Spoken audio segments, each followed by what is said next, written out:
सुनो, कल हम लोग इसकी शुरुआत की होती है linear programming application and model formulation, ठीक, जहाँ पर ये बता दिया गया था कि जो आपका वर्ड फार्मुलेशन होता है, फार्मुलेशन का मतलब होता है बनाना, यानी आप किसी दिए गए वर्बल डेटा को मैथमेटिकल के फॉर्म में कन्वर्ट कर रहे हो। जब दिए गए वर्बल डेटा को मैथमेटिक्स के फॉर्म में कन्वर्ट किया जाता है तो ये जो आपकी प्रक्रिया है यही आपका बनाना कहलाता है, जिसको हम लोग फार्मुलेशन कहते हैं। तो एक तो इसमें शब्द आया था फार्मुलेशन, जो डिस्कशन हो गया। दूसरा इसमें शब्द कौन सा था? लीनियर। लीनियर में हमने कहा था कि हम इसको इसलिए लीनियर कहते हैं क्योंकि इसमें अंदर में जितने वेरिएबल इस्तेमाल किए जाते हैं, जिनको हम लोग डिसीजन वेरिएबल बोलेंगे। फिजिकल इंटरप्रिटेशन कल हो चुका था इसका। कहा यह गया था कि अगर कोई कंपनी कोई भी सामान बनाती है, कुछ प्रोडक्ट बनाती है, तो कंपनी दो ही चीज़ चाहती है बेसिकली तौर पर, आम जिंदगी जो हम लोगों की है। एक, प्रॉफिट आपका कैसा होना चाहिए, मैक्सिमा, और दूसरा कॉस्ट आपकी कैसी होनी चाहिए, मिनिमम होनी चाहिए। अगर आप प्रॉफिट को भी मैक्सिमा करना चाहते हो तो ये उसी पर डिपेंड करेगा जो आप प्रोडक्ट बना रहे हो। मान लो अगर मेरी कंपनी 4 तरह के प्रोडक्ट बनाती है, 4 तरह के प्रोडक्ट में हम कह देते हैं पहला प्रोडक्ट P1 कहलाता है, प्रोडक्ट P1, दूसरे प्रोडक्ट को P2 कहते हैं, तीसरे प्रोडक्ट को P3 और चौथे प्रोडक्ट को P4। या मान लो कोई फार्मास्यूटिकल कंपनी है, दवा की कंपनी, कुछ 4 तरह की दवाइयाँ बनाती है। एक हार्ट पेशेंट के लिए उसने दवा बनाई, एक बाल वालों के लिए दवा बनाई, क्योंकि हम उसके बीमार हैं इसीलिए हम कह सकते हैं बाल की एक दवा बनाई। इसके बाद और जिनको गठिया वगैरह की प्रॉब्लम होती है उनको, एक जिनको पढ़ने का बिल्कुल मन नहीं करता उनके लिए दवा बनाई। ऐसे लोग तुम लोग को एक, तो ये 4 तरह की उसने दवा बनाई। 4 तरह की दवा का मतलब उसने 4 प्रोडक्ट बनाए। पहला प्रोडक्ट P1, दूसरा P2, तीसरा P3 और चौथा P4। कंपनी जब पहला प्रोडक्ट बनाती है तो पहले प्रोडक्ट पे उसको जो फायदा होता है, 1 यूनिट दवा बेचती है तो उसका फायदा अगर उसको होता है मान लो C1 रुपए। दूसरा प्रोडक्ट वो बेचती है तो 1 यूनिट का फायदा कितना होता है, C2। तीसरा बेचती है तो उसका फायदा C3 और चौथे का फायदा कितना हो गया, C4। तो कंपनी अगर प्रॉफिट मैक्सिमा करना चाहती है तो कंपनी मार्केट की स्ट्रेटजी को देखते हुए इस बात को सोचेगी कि हम कौन सी दवा कितनी मात्रा में बनाएं। क्योंकि अगर कंपनी मान लो पैर और दर्द की दवा उसने बहुत बड़ी मात्रा में बना दी, लेकिन जिस इलाके में उस दवा को उतरना है उस इलाके में सारे यंगस्टर्स हैं, उनको पैर की कोई बीमारी नहीं है, तो ऑब्वियस सी बात है उस इलाके में कंपनी केवल पैर की दवा बना रही है जो कि बिकेगी नहीं, तो उसका नुकसान होगा। लेकिन अगर उसी इलाके में जितने यंगस्टर्स हैं वो छपरी वाले हो गए, तो छपरी वाले जो होते हैं वो बाल रंग के बाल बेकार कर लिए तो उनको गंजेपन की समस्या हो सकती है। अब ऐसे में कंपनी बेहतर देखेगी कि अगर इस इलाके में मौजूद सारे लड़के लड़कियों के बालों में गिरावट आ रही है, पतले होते जा रहे हैं, तो उनके लिए बाल वाली दवा बनाना ज़्यादा फायदेमंद होगा। क्योंकि एक भौकाल बनेगा कि भैया इनकी दवा से बाल टूटना बंद हो जाएगा, चलो यही दवा खरीदते हैं। तो ज़्यादा दवा कौन सी बिकेगी, बाल वाली, और पैर घुटने की दर्द वाली दवा कम बिकेगी। तो कंपनी सोच में पड़ेगी इसको कितना बनाए कि नुकसान भी ना हो और इसको कितना बनाए कि नुकसान ना हो। क्योंकि एक दवा मार्केट में उसकी डिमांड है, लेकिन मार्केट में उसकी डिमांड हद से ज़्यादा है ये कहीं नहीं कहा जा सकता। हो सकता है कि मार्केट में पर ईयर उस दवा की केवल और केवल 2000 यूनिट की ही डिमांड हो, इससे ज़्यादा डिमांड ना हो, और कंपनी उसकी 10,000 यूनिट बना दी तो कंपनी को नुकसान हुआ कि नहीं हुआ। डिमांड केवल 2000 यूनिट की दी, अगर कंपनी 2500 यूनिट बनाई होती तो 500 का नुकसान होता, लेकिन कंपनी 10,000 यूनिट बना दी तो कंपनी को 8000 यूनिट का नुकसान हुआ, और वो नुकसान उसका फायदे से कहीं ज़्यादा हो गया। तो इसका मतलब कंपनी कभी नहीं चाहेगी कि वो कोई प्रोडक्ट इतनी बड़ी मात्रा में बना दे कि मार्केट उसको खपा ही ना पाए। इसलिए कंपनी पूरे मार्केट की स्ट्रेटजी को देखती है और उसके बाद कंपनी डिसाइड करती है कि हम इनकी कितनी यूनिट बनाएंगे, X1, इसकी कितनी यूनिट बनाएंगे, X2, इसकी कितनी बनाएंगे, X3, और इसकी कितनी बनाते हैं, X4। मेरा एम होगा ये यूनिट निकालना कि आखिर कितनी कितनी यूनिट किसकी बनाई जाए दी गई परिस्थितियों के अकॉर्डिंग। तो अगर इसकी 1 यूनिट का फायदा C1 रुपए है तो टोटल बनी हुई यूनिट से फायदा कितना होगा, C1X1। अगर इसकी 1 यूनिट का फायदा C2 रुपए हो रहा है तो टोटल का फायदा C2X2, और ये मेरे टोटल प्रॉफिट में जुड़ेगा ही जुड़ेगा। प्लस इसी तरीके से C3X3 प्लस C4 और कितना होगा, X4, और ये मेरा टोटल प्रॉफिट होगा। और मेरा गोल या मेरा एम ये होगा कि मुझको इस प्रॉफिट को क्या करना है, मैक्सिमा करना है। यानी गोल बन जाएगा maximise Z is equal to total profit. आप अपने प्रॉफिट को क्या कीजिए, मैक्सिमा कीजिए। ये तो हमने कहा। अच्छा सोचो मेरा सारा प्रॉफिट किस पर डिपेंड कर रहा है, मार्केट में बेचे जाने वाले या मार्केट में उतारे गए चारों तरह की दवाओं की संख्या पर डिपेंड कर रहा है। तो इसका मतलब ये दवाओं की जो संख्या है जो मार्केट में बिक रही है ये मेरे प्रॉफिट को प्रभावित कर रही है, मेरे गोल को प्रभावित कर रही है, और जो भी आपके गोल को प्रभावित करता है वो आपके लिए डिसीजन वेरिएबल हो जाता है। वो डिसाइड कर रहा है कितना प्रॉफिट कमाओगे, कौन ज़्यादा बिकेगा तो प्रॉफिट कितना होगा, कौन कम बिकेगा तो प्रॉफिट कितना घटेगा, कौन डिसाइड कर रहा है, इनकी मात्रा डिसाइड कर रही है। तो ये लोग कल हम लोग इन्हीं के बारे में कहा कहते हैं, इन लोगों को हम लोग क्या कहते हैं, डिसीजन वेरिएबल। और चूंकि मेरा प्रॉफिट हो या मेरी लागत हो वो इसी प्रोडक्ट पर डिपेंड कर रहा है, इसलिए यही चाहे ऑब्जेक्टिव फंक्शन हो चाहे कांस्टेंट हो, दोनों ही किस पर डिपेंड करते हैं, डिसीजन वेरिएबल। तो ये लिखे भी किसके टर्म में जाएंगे, डिसीजन वेरिएबल के टर्म में लिखे जाएंगे। तो कल सारी चर्चा इसकी हो चुकी थी जब हम लोग इंट्रो बता चुके थे। अभी भी कुछ छूटा नहीं है, केवल इतिहास बताया गया था कि 1947 में ये पहली बार सामने आया हुआ था। यूएस एयरफोर्स में जॉर्ज बी डेंचिंग थे जिन्होंने इसको पहली बार इस मॉडल को सामने रखा। उनको कहा गया कि सेकेंड वर्ल्ड वॉर के बाद अगर परिस्थितियां फिर ऐसी बन गई कि तीसरा विश्व युद्ध होने वाला है, तब हम अपने पास मौजूद हथियार, गोला बारूद, जो भी संसाधन है उनका बेस्ट इस्तेमाल कर सके, इसके लिए एक स्ट्रेटजी को बनाइए। और उस स्ट्रेटजी में जिसका जन्म हुआ वो कौन था, अपना ऑपरेशन रिसर्च। और उसी के हम लोग एक छोटे से टुकड़े को पढ़ रहे हैं जिसको हम लोग कहते हैं लीनियर प्रोग्रामिंग प्रॉब्लम। उसका एक छोटा सा टुकड़ा पढ़ रहे हैं। इतनी बातें कल हो चुकी थी। आज हम लोग अपने इसके पूरे के कंपोनेंट, जो अपना लीनियर प्रोग्रामिंग मॉडल होगा उसका कंपोनेंट, उसके हिस्सेदारों को लिख रहे हैं, कौन कौन हिस्सा होगा। बेसिकली 3 हिस्सा होता है। पहला आपका गोल होता है जिसको हम लोग कहते हैं ऑब्जेक्टिव फंक्शन। दूसरा वो वेरिएबल होते हैं जो आपके गोल को प्रभावित कर रहे होते हैं, जिनको कहा जाता है डिसीजन वेरिएबल। और तीसरा आपके ऊपर लगी हुई शर्तें होती हैं जो परिस्थितियां जन्य होती हैं, कि परिस्थितियां उन शर्तों को बना रही है। मार्केट में किस चीज़ की डिमांड है क्या नहीं है, या मशीन आपको कितने टाइम के लिए दी जा रही है, कितने लेबर से आप काम कर सकते हो, कितना रुपया आप लगा सकते हो, ये सारी जो रिस्ट्रिक्शंस होती हैं इनको हम लोग कांस्टेंट बोलते हैं। तो 3 कंपोनेंट निकल के आएंगे। पहला कौन सा, डिसीजन वेरिएबल। दूसरा कौन सा, ऑब्जेक्टिव फंक्शन। और तीसरा कौन सा होगा, कांस्टेंट होगा। इन तीनों को हम लोग लिखने चलते हैं। हेडिंग डालो। पहला लेक्चर जो छूटा हुआ उसका कोई वो नहीं है, उसको दिमाग में कहीं भी रखना मत कि पहले लेक्चर का कोई नुकसान हो। हेडिंग है structure of linear programming model. Structure of linear programming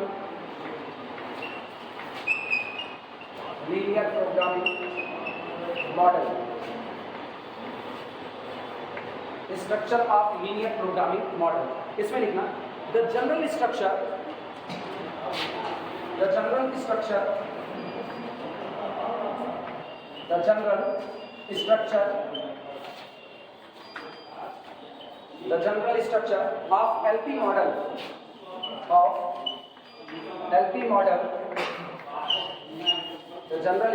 of LP model consists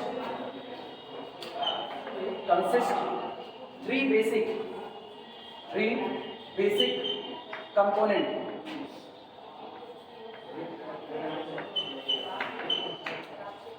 The general structure of LP model consists of 3 basic component. जो आपका LP मॉडल का स्ट्रक्चर होता है वो अपने अंदर में 3 बेसिक कंपोनेंट को रखता है। और हो तो कई सकते हैं, लेकिन जो बेसिक की अगर आप बात करोगे और रियलिटी में यही 3 ही बेसिक हम लोग लेकर के काम भी करेंगे। जिसमें से पहला डिसीजन वेरिएबल, सबसे पहले वही आएगा। ऑब्जेक्टिव फंक्शन में हम पहले लिख सकते हैं, लेकिन डिसीजन वेरिएबल की चर्चा पहले करना ज़्यादा अच्छा है। क्यों? ऑब्जेक्टिव तो तब होगा, आपका गोल तो तब बनेगा जब आपको कोई काम सौंपा जाएगा, और काम जो सौंपा जाएगा उस काम में कौन कौन इन्वॉल्व होगा वही तो आपको डिसाइड करना है। जैसे मुझको कहा गया कि तुमको सामान बनाना है, तो मुझको पता चल गया कि मुझको एक ही काम करना है, कंपनी में कुछ ना कुछ प्रोडक्ट बनाने हैं। तो पहले मेरे दिमाग में कौन आएगा, कौन सा प्रोडक्ट कितना बनाना है। जो प्रोडक्ट जितना बनाना है उसी हिसाब से हम अपना प्रॉफिट तैयार करेंगे। ये बातें क्लियर है? तो आपने लोग पहले किसको लिखते हैं, डिसीजन वेरिएबल को। हालांकि ये कोई बहुत भौकाल वाली बात नहीं, आप ऑब्जेक्टिव फंक्शन भी पहले लिख सकते हो, लेकिन आप जैसे एक लाइन लिखोगे, objective function always written in the form of decision variable, या objective function always depend on the decision variable, तो तुरंत आपके दिमाग में आएगा ये कौन। तो इसीलिए पहले चर्चा किसकी बनेगी, डिसीजन वेरिएबल। पहली हेडिंग है सबसे पहला डिसीजन वेरिएबल। डिसीजन वेरिएबल या इसी को हम लोग कहते हैं एक्टिविटीज।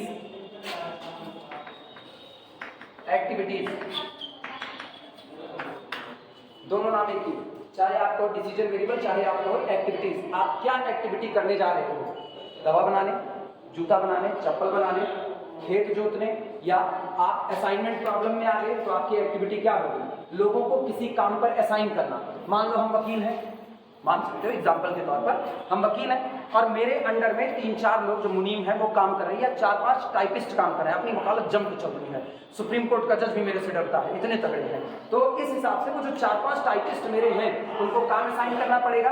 अब उस दौरान मान लो कि हमको कुछ दे दिया जाता है कि आप ये काम कीजिए और इतना इतना आपको टाइप करवाना है, तो मेरे जो 5 टाइपराइटर हैं, जो टाइपिस्ट हैं, जो 5, वो टाइपिस्ट अलग अलग स्पीड के होंगे, हर आदमी सेम स्पीड से टाइप कर सके ये तो कोई जरूरी है नहीं। तो मेरा फायदा किसमें होगा? मेरा फायदा काम को इस तरीके से असाइन करने में होगा कि जिसकी स्पीड सबसे धीमी है उसको ऐसा काम सौंपा जाए जिस काम की हमको बाद में जरूरत है, मतलब हम उसको वो फाइल टाइप करने के लिए दें जो फाइल हमको बहुत बाद में लग रही हो।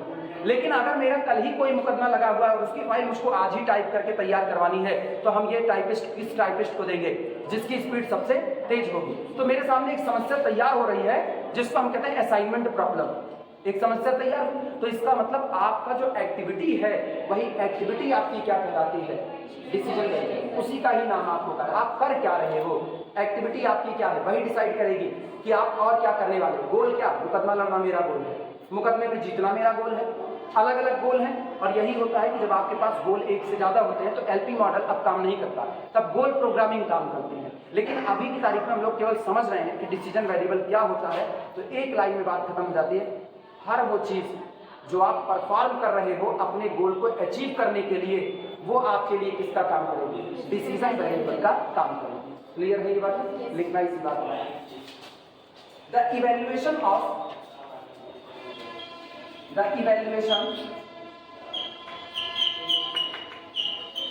evaluation of various alternative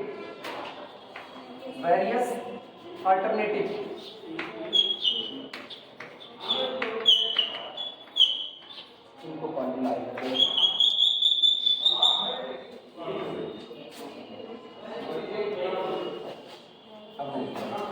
The evaluation of various alternatives depend is guided depend थोड़ा सा अच्छा मिलेगा। इज गाइडेड निर्देशित किए जाते हैं, is guided by the nature of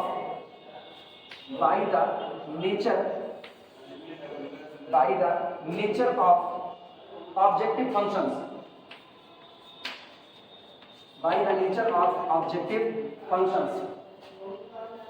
इसमें भी ऑब्जेक्टिव फंक्शन हम पहले इस्तेमाल कर रहे हैं। 2 मिनट रुको, कुछ ऐसा करें ना जिसमें हम ऑब्जेक्टिव फंक्शन जैसे शब्द का भी इस्तेमाल ना करें, कि बिना किए मेरा काम नहीं चलेगा, वो करना ही पड़ेगा। हम ऑब्जेक्टिव फंक्शन लिखे तो डिसीजन वेरिएबल चाहिए, डिसीजन वेरिएबल लिखे तो ऑब्जेक्टिव चाहिए। चलो लिखो, कोई दिक्कत नहीं। The evaluation of various alternative is guided by the nature of objective function. जो आप इवैल्यूएशन कर रहे हो, इवैल्यूएशन का मतलब निरीक्षण करना या फिर आप किसी रिजल्ट को पाने की कोशिश कर रहे हो, आप वेरियस अल्टरनेटिव अलग अलग जो आप रिजल्ट निकालने की कोशिश कर रहे हो, इज गाइडेड वो निर्देशित होता है किसके द्वारा? By the nature of objective function. जो आपका गोल है उसी के द्वारा वो निर्धारित होता है। जैसे अगर हम प्रॉफिट ज्यादा कमाना चाहते हैं, प्रॉफिट ज्यादा कमाना, तो मेरा ऑब्जेक्टिव क्या होगा? मैक्सिमाइज जेड, और मैक्सिमाइज जेड होगा तो आप सोचो मेरे डिसीजन वेरिएबल जो हो रहे हैं, बेल्ट, बैग, जूता, चप्पल जो भी हम बना रहे हैं, वो सब कुछ कौन कितनी मात्रा में बनाए, कौन कितनी मात्रा में बनाए। तुमको भले ये लगे कि सीधा कनेक्शन, लेकिन वो सीधा कनेक्शन हो रहा है। अगर कोई ज्यादा मात्रा में बना दी और मार्केट में बिका ही नहीं तो मैक्सिमाइज प्रॉफिट नहीं होगा बल्कि मिनिमाइज होगा। हाँ या ना? तो इसका मतलब आपका जो गोल है वो गोल किसकी वजह से डिसाइड हो रहा है? कुछ वेरिएबल की वजह से, और उन्हीं वेरिएबल को हम लोग क्या कहने जा रहे हैं? Decision variable. इसी बात को लिखा गया है, the evaluation of various alternative is guided by the nature of. जो भी आप इवैल्यूएशन कर रहे हो वो निर्देशित होगा किसके नेचर से? आपके ऑब्जेक्टिव फंक्शन के नेचर से। अब ऑब्जेक्टिव फंक्शन का नेचर प्रॉफिट को मैक्सिमा करने का भी हो सकता है और लागत को यानी कॉस्ट को मिनिमा करने का भी हो सकता है, और इसी के अकॉर्डिंग हम लोग चलेंगे। लाइन चेंज करके लिखना या उसी में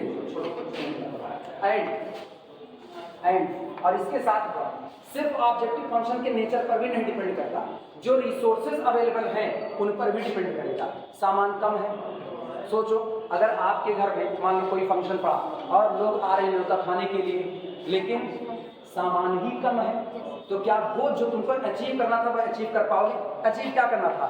मैक्सिमाइज रिस्पेक्ट। आप बहुत ज्यादा रिस्पेक्ट कमाना चाहते थे तो आप कहे कि भैया पूरा गांव न्योतेगा, तो पूरा गांव तो चला आया, और तुम्हारे पास खाली 50 किलो आटा है। 50 किलो आटा में पूरा गांव खा भी सकता है, नहीं भी खा सकता है, वो तो डिपेंड करता है गांव कैसा है। गांव बहुत बड़ा हुआ तो 50 किलो आटा ऊँट के मुंह में जीरा। तब जो रिस्पेक्ट कमाना चाहे वो तुमको बहुत अच्छी मिलेगी। अब लोग कहेंगे ना, मार फलाने एकदम बुलाए तो लहन, लेकिन उनके दाना ना आटा हमका खिया होता है। जबकि 50 किलो आटे से लोग खा के गए हैं, फिर भी जो आप अचीव करना चाहते हैं तो वो आपको अचीव नहीं हो पाया है। तो इसीलिए जो आपके रिसोर्सेज की अवेलेबिलिटी है उस पर भी बहुत कुछ डिपेंड करता है। तो आगे इसी बात को लिखना, and availability of resources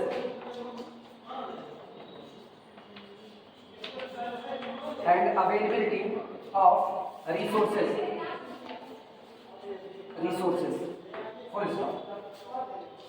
decision variable में लिखा गया, the evaluation of various alternative is guided by the nature of objective function and also availability of resources. मतलब अवेलेबिलिटी ऑफ रिसोर्सेज जो होते हैं वो आपके कच्चे संसाधन या कच्चा माल जिसको कहा जाता है। अगर आप कंपनी में काम कर रहे हो तो आपको कच्चे माल की जरूरत है। हिंदुस्तान सरकार ट्रेन की बोगियां बनाना चाहती है, लेकिन ट्रेन की बोगियां बनाने के लिए अगर आपके पास लोहा ही अवेलेबल नहीं है तो भले मार्केट में ट्रेन की बोगी की डिमांड बहुत ज्यादा है, आप फ्रांस को भी सप्लाई कर दो, अमेरिका को भी कर दो, मान सकते हैं, वैसे अपने लोग खरीदते हैं लेकिन कर भी सकते हैं सप्लाई। तो अगर आप सप्लाई कर रहे हो तो आपके पास कच्चा माल भी होना चाहिए बनाने के लिए। अब सोचो अवेलेबिलिटी ऑफ रिसोर्सेज, हम तुमको ओआर पढ़ा रहे हैं, एलपीपी पढ़ा रहे हैं तुमको, लेकिन मेरे खुद ही एलपीपी ना आए। अब ऑब्जेक्टिव फंक्शन अपना गोल प्रभावित हुआ कि नहीं? अपने चाहते रिजल्ट बेहतर आए। अब तुमको कोई ऐसा मास्टर पढ़ा रहा है जिसको खुद एलपीपी नहीं आ रहा है तो काहे का रिजल्ट बेहतर आएगा? मतलब यहाँ जो रिसोर्स भरे हुए हैं वही कम हो गए। या मान लो आज पढ़ाए बहुत नीक पढ़ाए, कल भी पढ़ाए बहुत नीक पढ़ाए, तुम लोगों को लगा हाँ ये सब पढ़ाएंगे तो मजा आ जाएगा, सही सलामत चल जाएगा। दूसरे दिन तीसरे दिन सब पगला गए। अब पूरे गली नुक्कड़ में घूम रहे तो तुम यही कहोगे ये वही है जो वार पढ़ाए थे, वो एलपीपी पढ़ाए हुए थे और ये पढ़ाते तो नंबर ज्यादा आ जाता, लेकिन रिसोर्सेज अब अवेलेबल नहीं रह गया। तो आपका गोल हर चीज से प्रभावित होता है जो आपके गोल के साथ जुड़ी हुई है। इसीलिए ये सबसे ज्यादा इंपॉर्टेंट हो जाता है अवेलेबिलिटी ऑफ रिसोर्सेज। आप सिर्फ गोल लेकर के चल दो, तुम खाली, कई लड़के ऐसे तो भौकाली होते हैं, लड़कियां भी होती हैं, कम नहीं, दोनों तरफ की बातें होती हैं। वो इधर व्हाट्सएप पे डीपी लगाएंगे ना, माई ड्रीम सिविल सर्विसेज ना, या फिर हर जगह जहां पाएंगे वहीं सोचेंगे, आर्मी जाना चाहते हैं हर जगह अपने नाम के आगे ना भावी ब्रिगेडियर। कई जो नेतवे होते हैं ये उन भैया जो घूम रहे थे, ये भावी विधायक, भावी सांसद, भाभी लगा देते हैं अपने नाम के आगे। अब उसके बाद बनते कुछ नहीं है। क्यों? पढ़ाई कर भी नहीं कर रहे तो काहे सिविल सर्विसेज निकलेगा, काहे का कुछ और क्वालिफाई होगा, कुछ नहीं। लेकिन हाँ, रिसोर्सेज इनके अपने ही दिमाग में अवेलेबल है, तो इनके पास रिसोर्सेज की अवेलेबिलिटी बड़ी कम होती है, तो इनके गोल भी प्रभावित हो रहे हैं। बस इनको समझ में नहीं रहा है कि इनके गोल प्रभावित हो रहे हैं। जब तक टाइम नहीं दोगे, आपके पास अगर टाइम का रिसोर्स ना हो, आपके पास अगर सीखने की क्षमता का रिसोर्स ना हो, तो आप अपना गोल अचीव नहीं कर सकते हो। तो गोल अचीव करने के लिए जो सबसे मेन जरूरी चीज है वो रिसोर्सेज की अवेलेबिलिटी भी होती है। परिस्थितियां तो बाद में आ जाती हैं, अभी तो वो भी शर्त लगेगी। मान लो तुम्हारे पास बहुत पैसा है, तुम्हारे पास सारे संसाधन अवेलेबल है, लेकिन तुम्हारे पास टाइम ही अवेलेबल नहीं है। फॉर एग्जाम्पल हम हो गए, हमारे पास बहुत रिसोर्सेज हैं, मतलब मेरे पास किताब भी भरी पड़ी हुई है, सब कुछ भरा पड़ा हुआ है, टाइम भी मेरे पास भरा पड़ा हुआ है, लेकिन मेरे पास मेरी सेहत ही नहीं है। हम पढ़ने बैठे तो 2 घंटे के बाद आंख से खून गिरना चालू हो जाएगा, 3 घंटे के बाद पता चलेगा हम अंधरा जाएंगे। तो इसका मतलब कंडीशन मेरी इतनी बदतर हो गई कि मेरे पास जो पूरा दिन भर का टाइम है वो टाइम अवेलेबिलिटी रिस्ट्रिक्टेड हो चुकी है। 2 घंटे के ऊपर कोई कहे अनुभव द्विवेदी और पढ़ाएंगे नहीं, पढ़ाएंगे तो 6 घंटा, लेकिन और पढ़ेंगे नहीं, पढ़ नहीं सकते हैं। 2 घंटे के बाद मुझको अपनी कॉपी किताब बंद करनी पड़ेगी। रिसोर्सेज कम हो गए कि नहीं? ये रिसोर्स कौन सा था? टाइम का।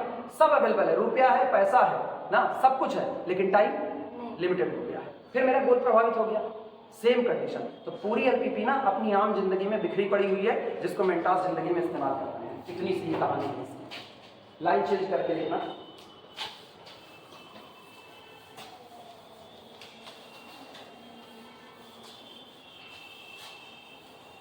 और इसकी बेसिक थ्योरी ये जरूर समझते रहना, क्योंकि जब न्यूमेरिकल लगाओगे ना इसके, जब प्रॉब्लम फॉर्मेशन होगी उस वक्त तुमको ये सारी बातें रिकॉल होंगी कि अच्छा ये इसी को हमने वहां पर डिसीजन वेरिएबल कहा हुआ था। ठीक, अवेलेबिलिटी ऑफ रिसोर्सेज। इसके बाद होगा फॉर दिस, इसके लिए for this we pursue certain activity, we pursue certain activity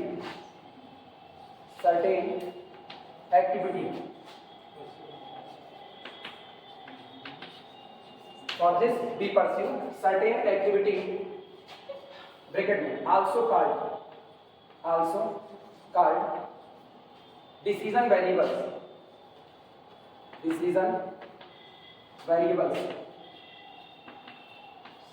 also called decision variables.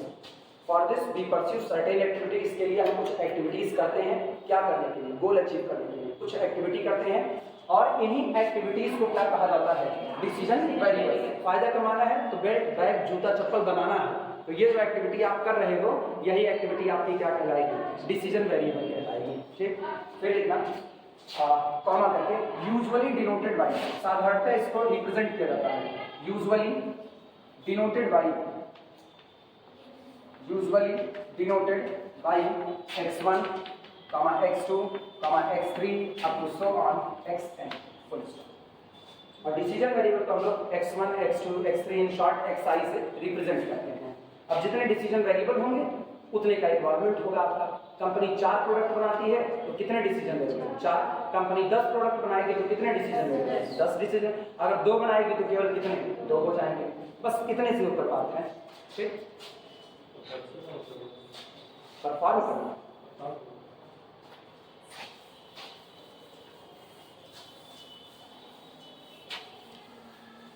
मिटाया जाए इसको. हो गया. शुरुआत में इसकी थोड़ी जोड़ी है ना, इसलिए थोड़ा सी बोरियत भरा रहता है. एक बार इसके न्यूमेरिकल शुरू होते हैं तो बड़े सही से होते हैं.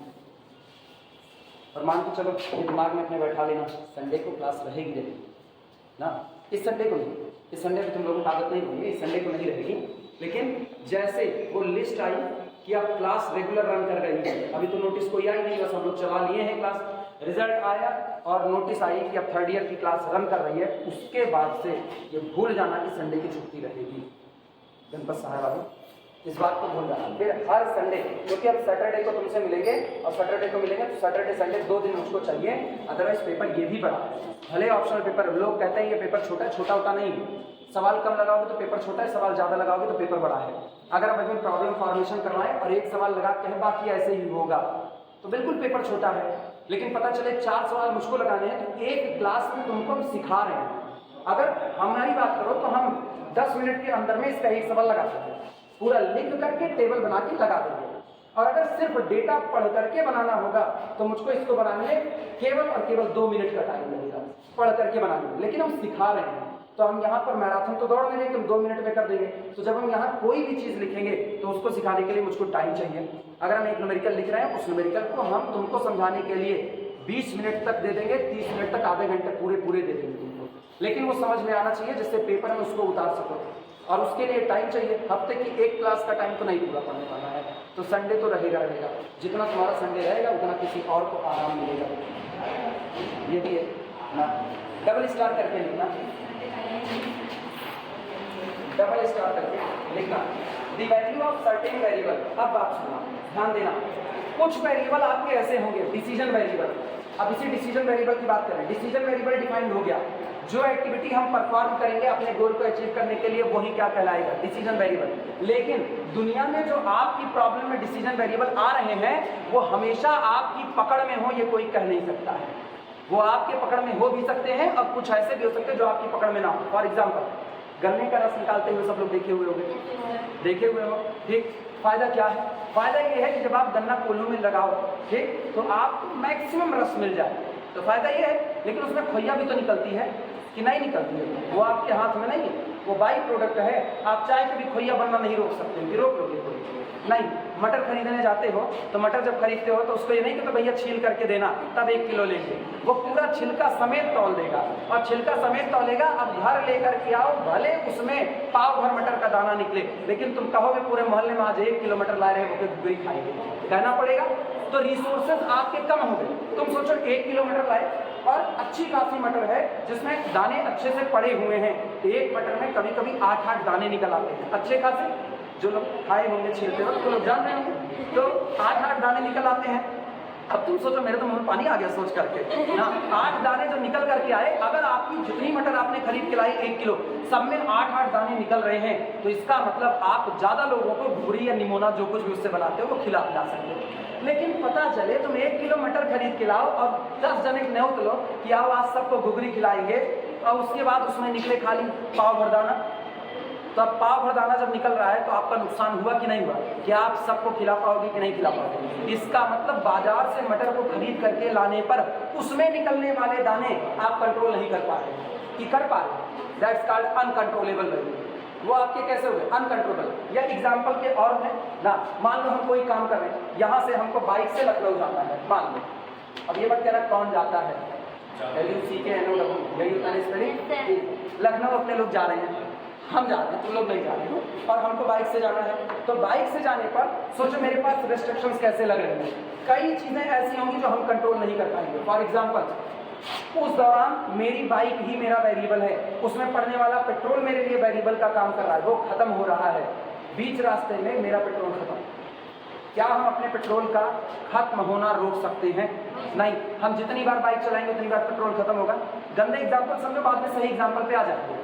जितनी बार बाइक चलाएंगे मेरा पेट्रोल जलेगा, और पता चला कि पेट्रोल जल रहा है और खत्म, ऐसी जगह पर पेट्रोल खत्म हुआ कि अब दूर दूर तक, तकरीबन आधा किलोमीटर दूर तक कहीं पर पेट्रोल टंकी नहीं है, तो आधा किलोमीटर हमको पैदल घसीटते हुए बाइक लेकर के जाना पड़ेगा। वो टाइम मेरा और ज़्यादा हो रहा है कि नहीं हो रहा है? हम जल्दी पहुँचना चाहते थे लेकिन टाइम ज़्यादा लग रहा है। तो पेट्रोल का होना ना होना मेरे हाथ में नहीं हो सकता है। चलो तुम कैसे टंकी फुल कर दो, ठीक है करो टंकी फुल, लेकिन जा किस तरह हो ये भी तो डिपेंड करता है। स्प्लेंडर जा रहे हो स्प्लेंडर से लखनऊ, और जब लखनऊ स्प्लेंडर से जा रहे हो तो इसका इंजन जो होता है वो होता है एयर कूल्ड इंजन। 2 तरह के इंजन आते हैं, व्यावहारिक ज्ञान में जान लेना। एक आता है एयर कूल्ड, एक आता है लिक्विड कूल्ड। आम जिंदगी की भाषा का रेमेंटॉस में बहुत सारे हो सकते हैं, ठीक। एक लिक्विड कूल्ड, एक एयर कूल्ड। अगर आपका एयर कूल्ड इंजन है 60 किलोमीटर के ऊपर नहीं चलेगा। 60 किलोमीटर के ऊपर अगर उसको चलाने की कोशिश करोगे तो तुमको लगेगा हाँ चला तो, लेकिन इंजन में गर्म हो रहा है। गर्म होते होते एक बार बंद हो जाएगा। अब बंद हो जाएगा तो तुमको कहते हैं ना भैया 2 मिनट रुक के इंजन ठंडा कर देते हैं, तो तुमको उस इंजन को ठंडा करना पड़ेगा। यानी भले तुम माने हुए हो कि मैंने औसत स्पीड निकाल ली कि हम 40 किलोमीटर प्रति घंटे की स्पीड से जाएंगे, लेकिन एग्जैक्टली 40 किलोमीटर प्रति घंटे की स्पीड से तुम जा भी नहीं सकते हो। क्या एक्सीलेटर दोगे 40 के 40 पर चढ़ोगे? मुसाफिर खाना आ गया बाजार है, हैदरगढ़ आ गया बाजार है, तुम 40 पर हट जाओ, हटो बच्चों हम आते हैं, ऐसा नहीं कर सकते। तुमको ब्रेक लेना पड़ेगा। ब्रेक लगाओगे, जहां जाम लगेगा वहां रुकोगे। यहां से हैदरगढ़ पहुंचो, रास्ते में एक ट्रेलर बीच में आ जाए, अनसर्टेनिटी आ गई तो क्या आप उसको कंट्रोल कर सकते हो? नहीं। जो भी वेरिएबल आपकी पकड़ से बाहर हो रहा होगा वो आपके लिए अनकंट्रोलेबल होगा, और जिसको आप अपनी पकड़ में रख सकते हो, ये तो मेरे ही ऊपर डिपेंड है, वो आपका कैसा होगा? कंट्रोलेबल होगा। तो आपके एलपी प्रॉब्लम में ऐसे वेरिएबल सामने आ सकते हैं, एक होता है कंट्रोलेबल, दूसरा अनकंट्रोलेबल। जैसे कोई भी कंपनी अगर पेट्रोल बना रही है, पेट्रोलियम कंपनी है, वो ग्रीस का बनना नहीं रोक सकती है कि रोक देगी? ग्रीस एक बाई प्रोडक्ट है, और जब ग्रीस एक बाई प्रोडक्ट है तो आप उसको नहीं रोक सकते हो। जितना पेट्रोल बनाओगे उसी के औसत में ग्रीस तो बनेगी। तो क्या ग्रीस का बनना कंट्रोलेबल या अनकंट्रोलेबल? अनकंट्रोलेबल। आप उसका बनना नहीं रोक सकते हो, वो आपके लिए अनकंट्रोलेबल है। लेकिन आप पेट्रोल कितना बना रहे हो वो आप डिसाइड कर सकते हो, वो आपके लिए क्या हो गया है? कंट्रोलेबल वेरिएबल हो चुका है, ठीक। आपने कपड़ा धुला, आप कपड़ा धुल करके डाल दिए, लेकिन बारिश आपके हाथ में नहीं है, तो बारिश भी तो आपके प्लानिंग पीरियड में शामिल हो गई। तो बारिश वाला जो फैक्टर है वो आपके लिए कैसा हो गया? अनकंट्रोलेबल। लेकिन कपड़ा कब धुला जाए, किस टाइम पे धुला जाए, वो आपके हाथ में, वो कैसा हो गया? कंट्रोलेबल। तो हमेशा याद रखना, आपकी जो एक्टिविटी परफॉर्म हो रही है उस एक्टिविटी में ऐसे भी वेरिएबल आ सकते हैं जिनको आप कंट्रोल ना कर पाओ, और ऐसे वेरिएबल आ सकते हैं जिनको आप कंट्रोल कर पाओ। जिनको कर पाओगे वो कंट्रोलेबल, जिनको नहीं कर पाओगे वो अनकंट्रोलेबल। इसी बात को लिखना। The values of certain variables, the values of certain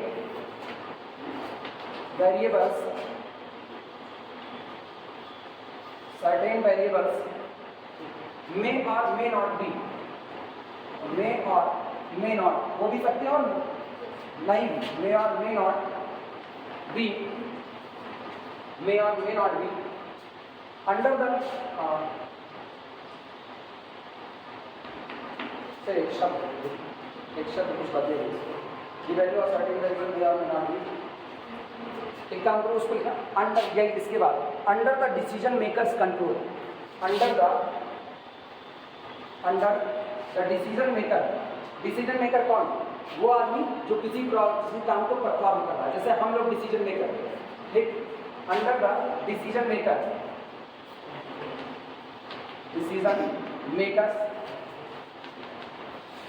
control.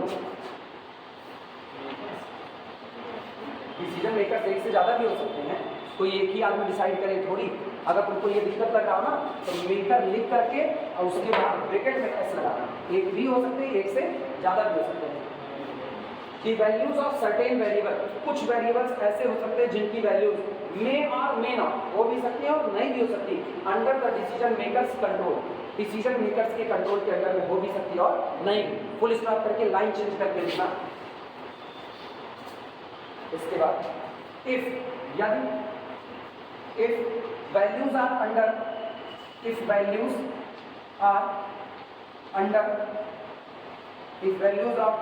The control of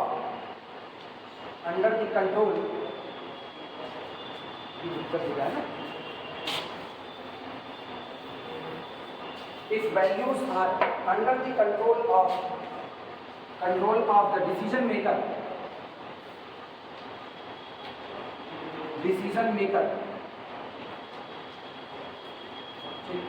then such variables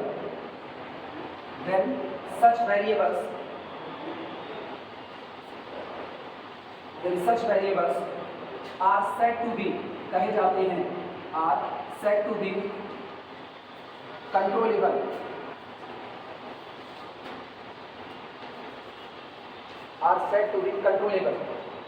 otherwise uncontrollable. और ये जो दो शब्द लिखे हो, कंट्रोलेबल, अनकंट्रोलेबल, इन दोनों के नीचे अंडरलाइन कर देना। अदरवाइज करते हैं, अदरवाइज अनकंट्रोलेबल,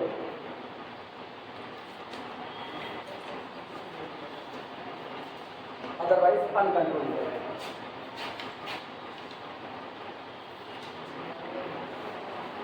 इसमें किसी को कोई दिक्कत?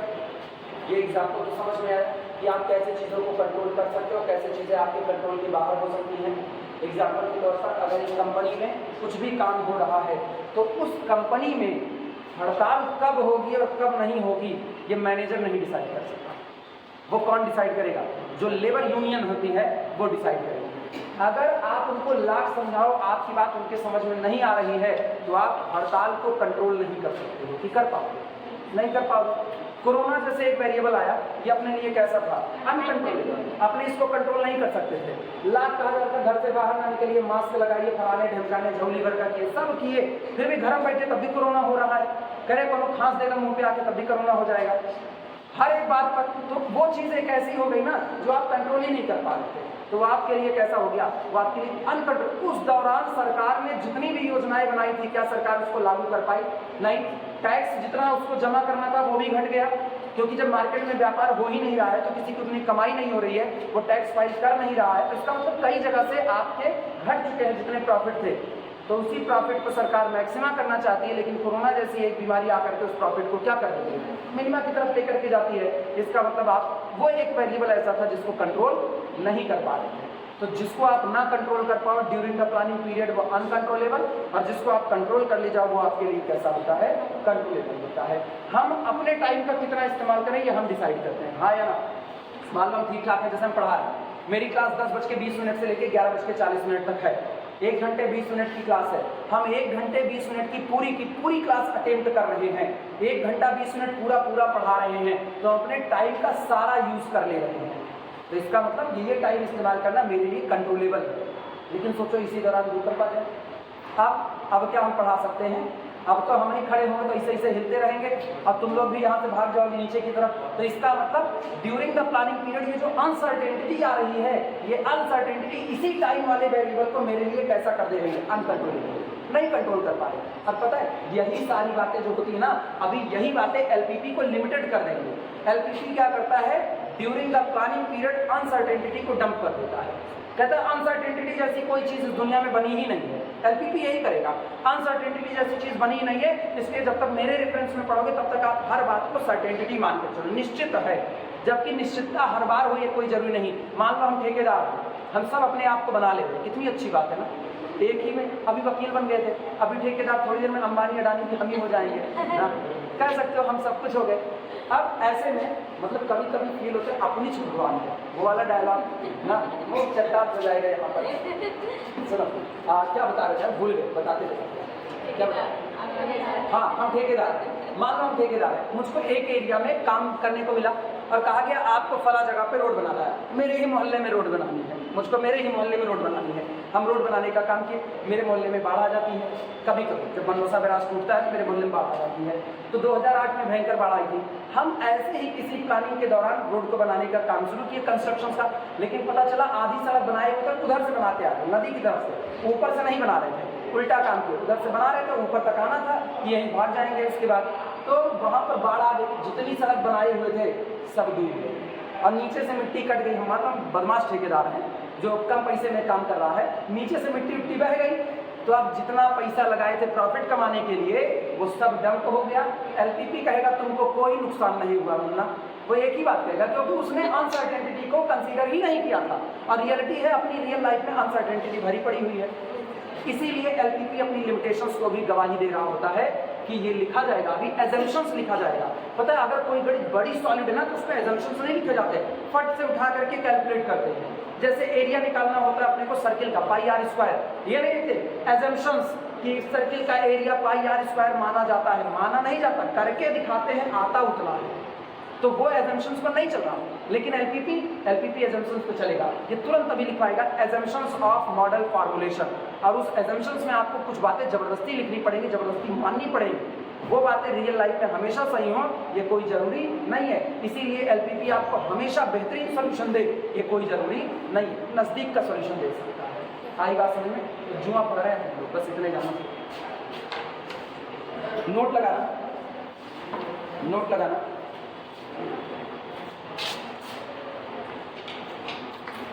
नोट लिखना, in an LP model, in an LP model,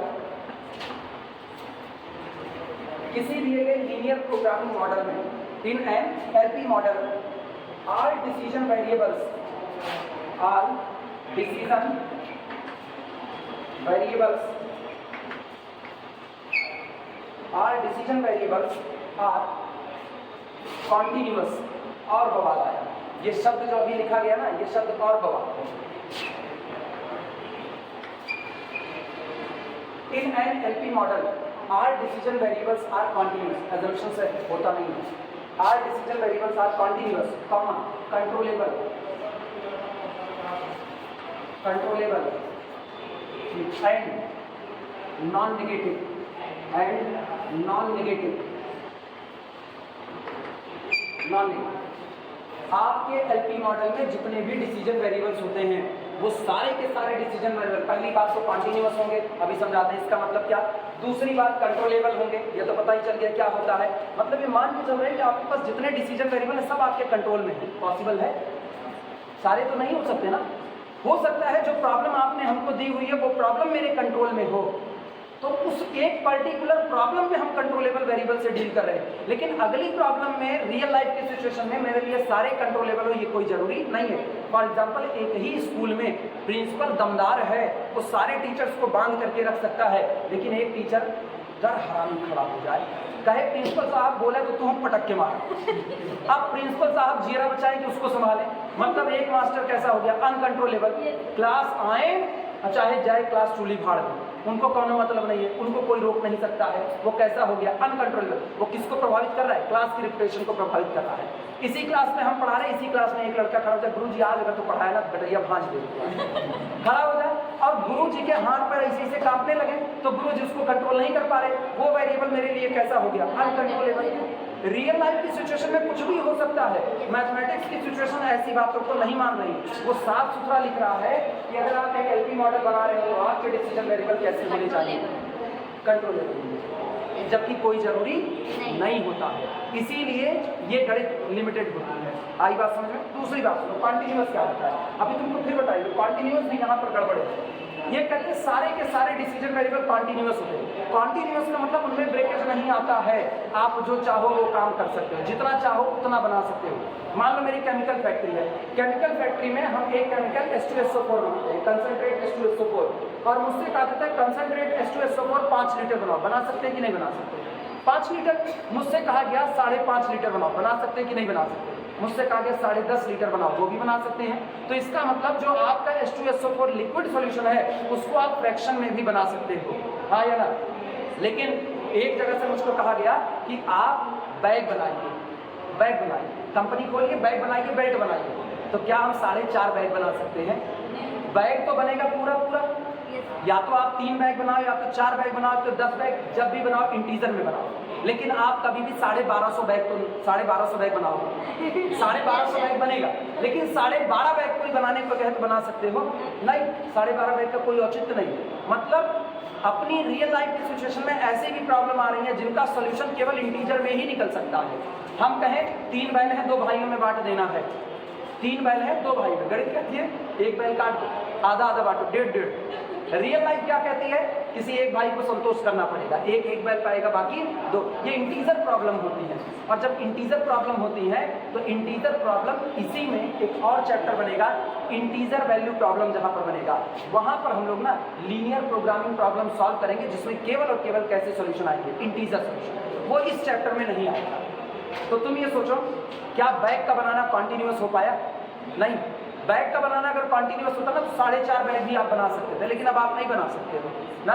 लेकिन अगर आप H2SO4 बनाने की बात करें, किसी भी लिक्विड मटेरियल को बनाने की बात करो, आप आधा लीटर भी बना सकते हो, 2 लीटर बना सकते हो, 500 लीटर, 550 लीटर भी आप बना सकते हो। लेकिन ऐसे जहां इंटीजर की डिमांड, मशीन बनाने को कह दी, कहे मशीन बनाओ, तो मशीन क्या आधी टुकड़ी बनाओगी? मशीन बनेगी तो पूरी बनेगी, अदरवाइज नहीं बनेगी। जूता बनाने को कहा जाए, जूता सबसे बड़ी जहमत होती है। जूता जब भी आप बनाओगे जोड़ी में बनाओ। कोई कंपनी ऐसी बेवकूफ नहीं होगी जो कहे कि हम 15 जूता बनाएंगे, बनाएगी तो 16 बनाएगी, 15 तो बना नहीं सकते। 15 बनाएगी, एक तो अपने मोड़े पहनेंगे, एक बच गया कि नहीं बच गया? जूता जोड़ी में, अरे ये पता ना जूता जोड़ी में होता है, अपनी दोनों टंगियां देख लो, जोड़ी में है, दोनों में एक एक जूता आपको चाहिए। तो इसका मतलब जूते वगैरह जब बनेंगे ना इवन नंबर में बनेंगे। 8 नंबर में जूता बनाना बेवकूफी वाला काम है। ये बताओ यहाँ लिमिटेड हो गया कि नहीं? कॉन्टिन्यूअस नहीं हो। जूता जब भी बनाओगे तो कैसे बनाओगे? इवन नंबर में। 8 नंबर का जूता बना ही सकता है, डिसकंटिन्यूअस हो गया। जबकि आप लिक्विड बनाओगे तो चाहे जैसे बना, किसी ने कोई बोलो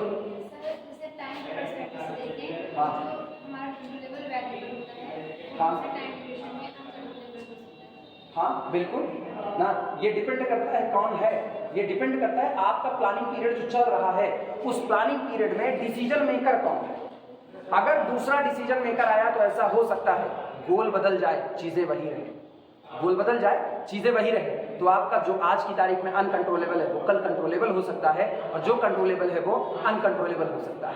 ये जैसे कई लड़के होते हैं किसी टीचर की क्लास में बड़ी बदमाशी करते हैं, खूब बदमाशी करते हैं। वो टीचर बड़ा सीधा है ना, गऊ की तरह आया, पढ़ाया, बेचारा चला गया, उसको कह रहा है भैया बाबू मान जाओ, हमको पढ़ाने दो, ये है वो है। एक आध टीचर आते हैं, तुम मर कहे, हम तुमसे ज्यादा मर कहे, तुम एक बार बदमाशी किया तुमको कंट्रोल कर लेंगे। तो एक ही वेरिएबल किसी दूसरे के प्लानिंग पीरियड के दौरान अनकंट्रोलेबल, लेकिन अगले वाले में कैसा हो गया? कंट्रोलेबल। अंतर आया कि नहीं? मेरे साथ ये घटना हो चुकी है, इसीलिए ऐसे एग्जाम्पल मेरे दिमाग में आते हैं। हम क्या करें यार, वक्त वक्त के तकाजे हैं ना।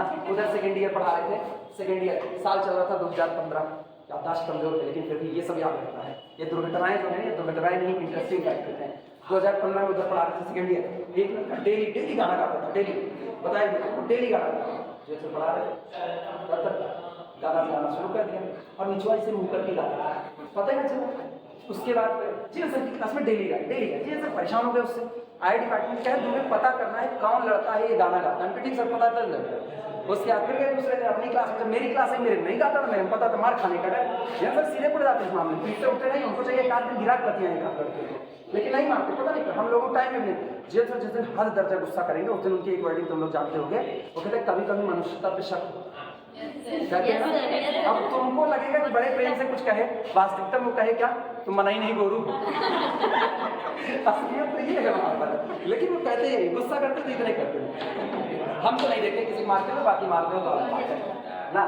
उधर गए पढ़ाने के लिए, तो अब धीमे धीमे हिम्मत बढ़ती है ना, एक में गाए दूसरे में गाए, दूसरे में गाएंगे, हिम्मत बढ़ गई उनकी। वो हम ऐसे ही नॉर्मली कहते हैं कौन तुम लोगों में गाना गाता है बड़ा अच्छा जैन सा तारीफ ये बोलती है। उनको लगा बस हल्के अंदाज में ले लो, और हम जानबूझ के इतने हल्के अंदाज में बोले थे क्योंकि जब आप हल्कापन दिखाओगे तो सामने वाला हल्केपन की हरकतें करेगा। तो ये होता है ना कि आप जिस माहौल में जैसा जाना चाहते हो वैसा जाओ, चीजें वैसी ही मिलेंगी। इतना कहे वो महाराज मेरे लिए भी रूप सुहाना लगता है, चांद सुहाना लगता है, गा दिए। तो हम 3-4 लोगों को करके बैठाए हुए थे कि पता करो ये जो गाएंगे इनको उठा ले, और उसके बाद इनको बताते हैं बाहर कि गाना कैसे गाए। उठाए उनको बलभय टूटे थे, और इतना टूटे उनको कि दूसरे दिन से वो पर्सन बैठना बंद कर दिया। फिर वो बैठे 1 हफ्ते के बाद वो गाना गाना ना हैप्पीडेंट खाइए, जुबान पे लगा सेंटर पे और जुबान पे लगा वो वाली से ऐसे मिल जाते हैं। तभी हम कहते हैं ना जो एक में कंट्रोलेबल है वो दूसरे में क्या हो सकता है, अनकंट्रोलेबल, और जो किसी में अनकंट्रोलेबल वो किसी और में क्या हो सकता है, कंट्रोलेबल हो सकता है। डिपेंड करता है डिसीजन मेकर कौन होता है, प्रॉब्लम आपकी कैसी है। इसीलिए प्रॉब्लम की वैरायटी पकड़ी जाती है कि एक प्रॉब्लम में कंट्रोलेबल हो लेकिन दूसरे वाले में वही चीज क्या हो जाए, अनकंट्रोलेबल। लेकिन जैसे गन्ने से जूस निकालो और खुइया का बनना, वो हमेशा ताउम्र अनकंट्रोलेबल ही रहेगा। जब भी किसी सामान को बनाने में कोई बाई प्रोडक्ट बन रहा हो, बाई प्रोडक्ट इसलिए कहते हैं ना साथों साथ बनेगा, आप नहीं बना रहे। पेट्रोल के साथ ग्रीस का बनना बाई प्रोडक्ट, आप नहीं रोक सकते, हो कोई नहीं रोक सकता। हिंदुस्तान पेट्रोलियम बनाए और चाहे कोई और कंपनी बनाए, लेकिन उसमें ग्रीस तो बनेगी बनेगी निश्चित तौर पर। अमेरिका में बने या जापान में या भारत में बने, कहीं भी ग्रीस तो बनेगी, वो अनकंट्रोलेबल है। लेकिन कई चीजें ऐसी आपको मिल जाएंगी जो एक कंट्रोल नहीं कर पा रहा लेकिन दूसरे वाले में क्या हो जाएगा, कंट्रोल कर जाएगा। क्लियर है? जैसे जनरल लाइफ की एग्जाम्पल पर देखना, खाने में नमक को डालना, जिसको कुछ नहीं आता वो कंट्रोल नहीं कर सकता है, वो ज्यादा भी डाल सकता है कम भी। लेकिन जो बावर्ची है, तगड़ा वाला बावर्ची, उसको तुम 100, 200, 300 चाहे जितने लोगों को खाना बनाने को नमक एकदम अंदाज करके डालेगा और लिख देगा नमक स्वादानुसार। और पता है गाँव में पहले यही चीजें, ये चीजें अपने को फील नहीं है तो अपने आसपास फैली हुई है। गाँव में पहले जब ब्रह्मभोज वगैरह होता था या बैठाते थे खाना वाना खिलाने के लिए, तो सब्जी में नमक नहीं पड़ता था। एक आदमी नमक पैकेट में लेता था या कहीं भी नमक रख लेता था, उसके बाद साथों साथ चलता था सब्जी वाले पीछे पीछे, इधर सब्जी रखा बगल में नमक रख देगा, आप मिलाओ स्वाद अनुसार, कंट्रोलेबल और अनकंट्रोलेबल, कंट्रोल कर लिया उसने। कोई उसको नहीं कह सकता है कि तुम्हारे यहाँ की सब्जी में नमक ज्यादा था, लेकिन आपने इकट्ठा भक्क दे मिला दिया नमक। अब भैया सब्जी खिया के लिए बुलाया रहा है कि नॉन चटाई के लिए बुलाया रहा है, तुरंत कह दिया आपको। तो जो एक आदमी गलती किया नॉन कंट्रोलेबल हो करके, वही गलती दूसरा नहीं किया, उसने उसको क्या कर दिया, कंट्रोलेबल की श्रेणी में पकड़ दिया ला करके। है ये रियल लाइफ के एग्जांपल है। मैथ में तो अभी निकलेंगे, मैथ में आएगा। और अगली बात, कॉन्टिन्यूअस समझ में आया? डिसीजन वेरिएबल आपके सारे कैसे होने चाहिए, कॉन्टिन्यूअस, किसी भी मात्रा में बनाने को कहा जाए बना सकते हो। कंट्रोलेबल आपकी पकड़ में होने चाहिए, और नॉन नेगेटिव मतलब या तो कोई चीज आपको फायदा कमवाएगी या तो नहीं कमवाएगी, नुकसान नहीं करवाएगी। बहुत सॉलिड ये रिस्ट्रिक्शंस है। कहते हैं एलपी मॉडल में अगर आपने जितने सामान बनाए हैं, अगर वो सामान आपको प्रॉफिट कमा करके दे रहे हैं तो या तो वो आपको प्रॉफिट कमवाएंगे या तो आपको कोई प्रॉफिट नहीं कमवाएंगे, नुकसान नहीं करवाएंगे। ये नहीं होगा कि आपने कोई सामान बनाया उसकी वजह से आपको नुकसान होने लगा। जबकि आम जिंदगी में ऐसा होता है, कई बार ऐसा होता है, हम कोई काम करते हैं और मुझको उसमें क्या हो जाता है, नुकसान हो जाता है। घर वाले कहते हैं भैया ये काम जिन करा, ये काम जिन करा, हम लोगों को कॉन्फिडेंस है, एक तल्ले से कूद रहे हैं मान लो, और घर वाले के भैया जिन कूदा हाथ पकड़ा टूट जाए, भैया के ना यहाँ पे तल्ले तो कूदा रहे, दोनों समूचा कूद गए। अब सोचो अभी क्या था, वो आपके लिए कूदना पॉजिटिविटी था। अच्छा, 2 तरह का कूदना होता है, एक होता है आप पुलिस से भाग रहे हैं और झम में कूद गए, बचे रहोगे कि नहीं बचे रहोगे, डिपेंड करेगा कितने ऊपर से कूदते हैं। ये तो हमने कहा ही नहीं ना बचे रहोगे, हम खाली पूछ रहे बचे रहोगे कि नहीं, तो ये पूछो ऊंचाई क्या होगी। ऐसा हम इसीलिए कहते ना, याद करो कल एक शब्द कहते during the planning period. Important तो ये ना during the planning period height कितनी है। अगर मेरे को पुलिस खड़े ले, हम यहीं खड़े हैं, इस कूदना ज्यादा कहता है ना, मेरे दोनों हाथ पैर समझ रहेंगे, लेकिन मुझको कोई के घर पर शायद 3रे माले से कूद जाता, हम कूदेंगे नहीं, सरेंडर कर देंगे, ले चलिए, बचे रहेंगे तब फिर भागेंगे, तो वहीं जरूर बचोगे, और चाहे कोई ना बचे। कौन टिकटॉकर वाले बच जाएंगे।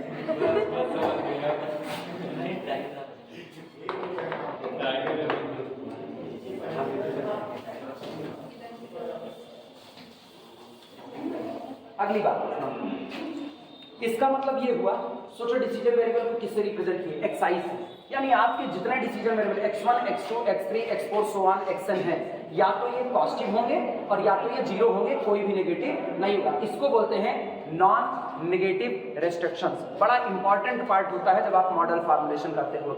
मॉडल फार्मुलेशन में ऑब्जेक्टिव फंक्शन बनाएंगे, उसके बाद कांस्टेंट बनाएंगे, और लास्ट में वो कहते हैं ना कि पूरा खाना बगैर मीठे के कंप्लीट नहीं होता, तो लास्ट में नॉन नेगेटिव रेस्ट्रिक्शंस आपको लिखनी ही लिखनी पड़ेगी कि every x1 x2 x3 so on all are greater than or equal to 0 लिखना, दैट इज अर्थात x1 greater than or equal to 0, x2 greater than or equal to 0, so on xn will be greater than or equal to 0, यानी every decision variable either positive or 0। सीधे सीधे कहें every decision variable are non negative, negative नहीं हो सकते, कोई decision variable आपको नुकसान नहीं पहुंचाएगा, ये मेरी बात है। ठीक, और सब assumptions है। अगली हेडिंग होती है the objective function. Decision variable समझ में आया सबको? अगली हेडिंग होगी द ऑब्जेक्टिव फंक्शन। आपका गोल क्या होगा? The objective function, the objective function, इसमें लिखना।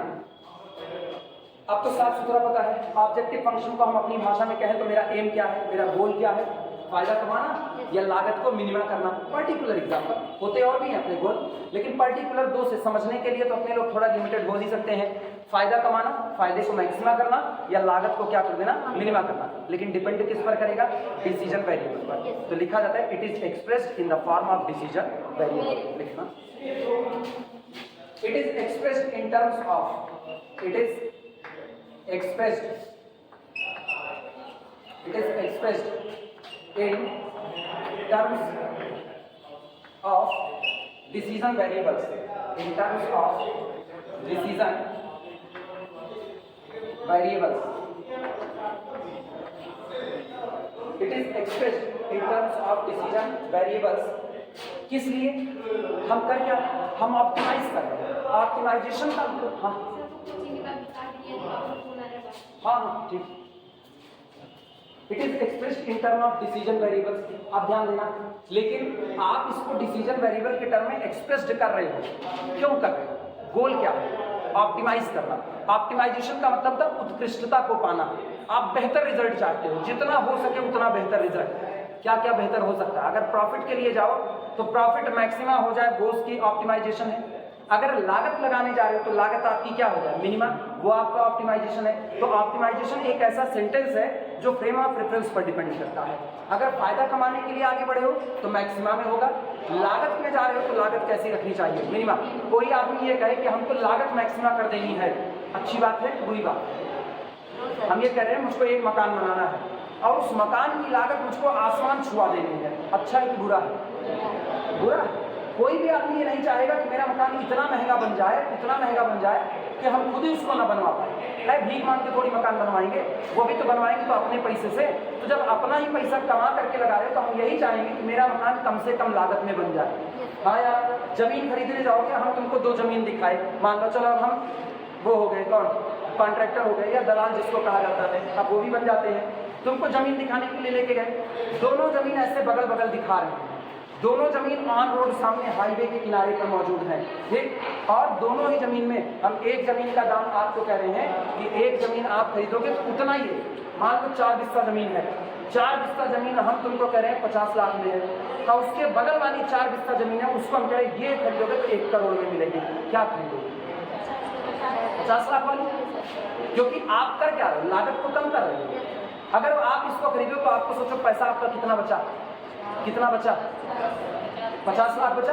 50 लाख जो बचा, उस 50 लाख में अपने घर को और अच्छे तरीके से बनवा सकते हो कि नहीं। जमीन तो उतनी ही थी, एक ही वैरायटी की थी, लेकिन दोनों का दाम इतना अलग था कि एक आदमी कहा 50 लाख, एक आदमी कहा 1 करोड़, और दोनों बगल बगल मौजूद है। ऐसा अंतर भी नहीं कि एक पे भूकंप आएगा दूसरा वाली खड़ी रहेगी, उस पर भी आएगा। तो इसका मतलब है 50 लाख की जमीन खरीदो, 50 लाख का अमाउंट लगाओ, कुछ और लगाओ, घर एकदम बन के एकदम बंगला तैयार हो गया।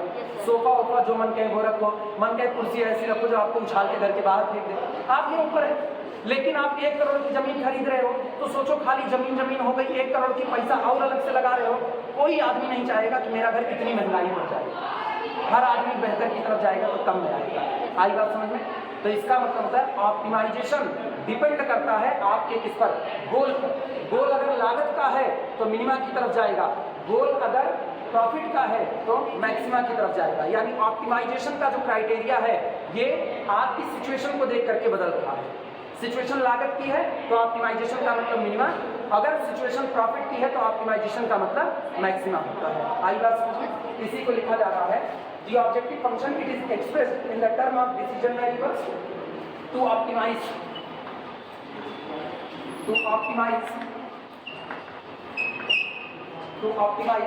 the criterion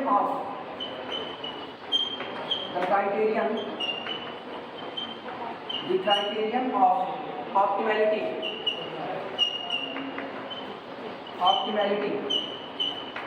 the criterion of optimality, जो आपको ऑप्टिमैलिटी का क्राइटेरिया होगा, यही जो बोल रहे हैं।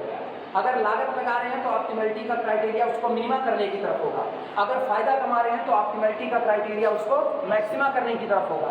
तो आप डिसीजन वेरिएबल के टर्म में ऑब्जेक्टिव फंक्शन को एक्सप्रेस करते हो, क्यों करते हो? टू ऑप्टिमाइज, बेस्ट बनाने के लिए। किसको? द क्राइटेरिया ऑफ ऑप्टिमैलिटी, अपनी ऑप्टिमैलिटी के क्राइटेरिया को बेहतर बनाने के लिए। ठीक, आगे लिखना ब्रैकेट आल्सो कॉल्ड, ये जो आपका ऑप्टिमैलिटी क्राइटेरिया कहा जाता है ना, ऑप्टिमैलिटी क्राइटेरिया का एक और नाम होता है डिग्री ऑफ परफॉर्मेंस। परफॉर्मेंस की डिग्री, जैसे अपने लोग पढ़ते हैं, अपने लोगों का क्राइटेरिया क्या है? अपने लोगों का क्राइटेरिया, अगर हम समझ का क्राइटेरिया बनाएं तो वो भी क्या होना चाहिए? मैक्सिमम। आपको मैक्सिमम समझ में आए। अगर हम नंबर का क्राइटेरिया बनाएं तो वो भी क्या होना चाहिए? मैक्सिमम। और अगर हम नोट्स का क्राइटेरिया बनाएं तो तुम लोगों के लिए क्या होना चाहिए? मिनिमम। या वही मैक्सिमम कह रही है, वो भी क्या हो गया? मिनिमम हो गया। अब सोचो तुम लोग एक बार में, वक्त बदल गया, जज्बात बदल गए, सब चाहिए मैक्सिमा लेकिन नोट्स कैसी चाहिए? मिनिमम। हम कहीं एक पन्ने के नोट्स ले लो, LPP खत्म, नंबर सब इसी में से मिल जाएगा, मतलब पेपर आउट कर दिए। वाह देखो, हम कहे ना लालच हमको सिखानी नहीं है, भरी पड़ी है अपने अंदर में, सिखाना नहीं है। इसको सिखाने के लोग कहते हैं, इसको पढ़ने से लोग लालची हो जाते हैं, बचपने से। तो आज से थोड़े हो रहे हैं। Also called measure of performance, measure of performance, measure of performance. ये जो आपका ऑप्टिमैलिटी का क्राइटेरिया होता है, इसी को हम लोग परफॉर्मेंस की माप कहते हैं। कि आप अपनी परफॉर्मेंस को नाप रहे हो, कितनी अच्छी परफॉर्मेंस आप दे पा रहे हो, वही आपकी ऑप्टिमैलिटी है। ठीक, सच एज, अभी फुल स्टॉप ना करना, सच एज, जैसे कि ऑप्टिमैलिटी का क्राइटेरिया क्या क्या हो सकता है? सच एज प्रॉफिट, पहला ऑप्टिमैलिटी का क्राइटेरिया क्या होगा? प्रॉफिट। और जब प्रॉफिट की बात आएगी तो आपका क्राइटेरिया मैक्सिमा की तरफ जाएगा। सच एज प्रॉफिट, लिखो, बोल दे रहे हैं, सच एज प्रॉफिट, कॉस्ट। लागत की बात जब आएगी तो आप क्या चाहोगे? मिनिमा करना चाहोगे। कॉस्ट, कामा, रिवेन्यू, कंपनी अपना रिवेन्यू जनरेट करती है, ठीक, इट्सेट्रा। प्रॉफिट, कामा कॉस्ट, कामा रिवेन्यू, इट्सेट्रा, यही मेरे ऑप्टिमैलिटी के क्राइटेरिया होते हैं। ठीक, हेडिंग आपका रिप्रेजेंटेशन, ऑब्जेक्टिव फंक्शन दिखने में कैसा नजर आएगा आपको? Representation, representation. ये लेक्चर में रिकॉर्डिंग ऑन की दवाई कि नहीं की है? किए हैं ना? हमको कहीं इतनी देर बाद की रिकॉर्डिंग है ना? रिप्रेजेंटेशन, टाइम चल रही है ना? टाइम 10:05। तुम बहुत मार खाओगे उसको, तुम हाँ बहुत उसको। रिप्रेजेंटेशन कैसा दिखाई देगा? दिखने में कैसा होगा? दिखने में बड़ा सिंपल सा होगा। हमको पहले लिख देना, फिर तुम लोग लिखना।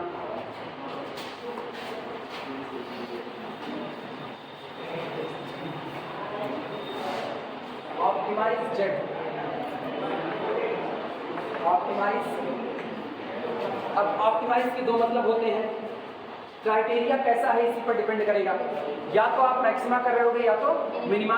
तो मैक्सिमाइज, मैक्सिमाइज और मिनिमाइज, मैक्सिमाइज और मिनिमाइज, जेड, जेड वही आपका गोल। ठीक, ऑप्टिमाइज प्रॉफिट, ऑप्टिमाइज कॉस्ट, यानी maximise profit, minimise cost is equal. अब इत्मीनान से समझना, मान लो कंपनी टोटल n प्रोडक्ट बनाती है, कितने प्रोडक्ट? n product. पहला प्रोडक्ट x1 यूनिट बनाती है, दूसरा प्रोडक्ट x2 यूनिट बनाती है, और लास्ट में कितना? xn unit. अगर हम प्रॉफिट की बात करें तो अगर एक यूनिट का प्रॉफिट C1 है तो टोटल यूनिट का प्रॉफिट C1 x1, हाँ या ना? अगर एक यूनिट का इसका प्रॉफिट C2 है तो इतनी यूनिट का प्रॉफिट C2 x2, और अगर इसका एक यूनिट का प्रॉफिट CN है तो टोटल का, ये तो प्रॉफिट की बात हो गई। अगर लागत की बात करें, अगर x1 की एक यूनिट बनाने की लागत C1 है तो इतने यूनिट बनाने की लागत उल्लू आदमी को फिर पुलिस मान लेंगे। सुनो ध्यान से सुनो, जल्दबाजी कर दिए, इधर सुनो। हम ये कह रहे हैं x1 यूनिट बन रही है, एक यूनिट बनाने में C1 रुपए का खर्च आ रहा है, एक यूनिट बनाने में C1 रुपए का खर्च आ रहा है। x1 यूनिट बनाने में कितना खर्च आ रहा है? C1 x1 वो थोड़ी बदलेगा, बटा बटा नहीं लगाना, आप समझे? अभी पल्ले पड़ी बतिया। आप सुनो, x2 की एक यूनिट बनाने में C2 रुपए का खर्च आ रहा है, तो इतनी यूनिट बनाने में मतलब चाहे आप मैक्सिमाइज जेड बढ़ो चाहे आप मिनिमाइज जेड, हो क्या रहा है? प्रोडक्ट ही तो हो रहा है। इसका मतलब optimise Z C1 x1 plus C2 x2 plus so on plus CN xn, जहाँ पर C1 C2 C3 CN या तो ये प्रॉफिट कंट्रीब्यूशन है पर यूनिट, एक यूनिट में कितना प्रॉफिट हो रहा है वो कंट्रीब्यूशन है, और या तो लागत में होने वाला कंट्रीब्यूशन है कि एक यूनिट का खर्च कितना आ रहा है। एक यूनिट का खर्च C1 रुपया, तो x1 यूनिट बनाने में कितना खर्चा होगा? C1 x1। एक यूनिट बनाने का खर्चा C2 रुपया, तो x2 यूनिट बनाने का खर्चा C2 x2, और सारा जोड़ करके खर्च आया। मेरे को इस पूरे खर्च को क्या करना पड़ेगा? मिनिमाइज करना, लागत को मिनिमा करना। और अगर ये प्रॉफिट कंट्रीब्यूशन है तो ये पूरा आपका क्या बता रहा है? प्रॉफिट, और आपको इस सारे प्रॉफिट को क्या करना पड़ेगा? मैक्सिमम। हम एक ही बार में दोनों बातें लिख रहे हैं। आई बात समझ में सबको? नोट करो ये बातें।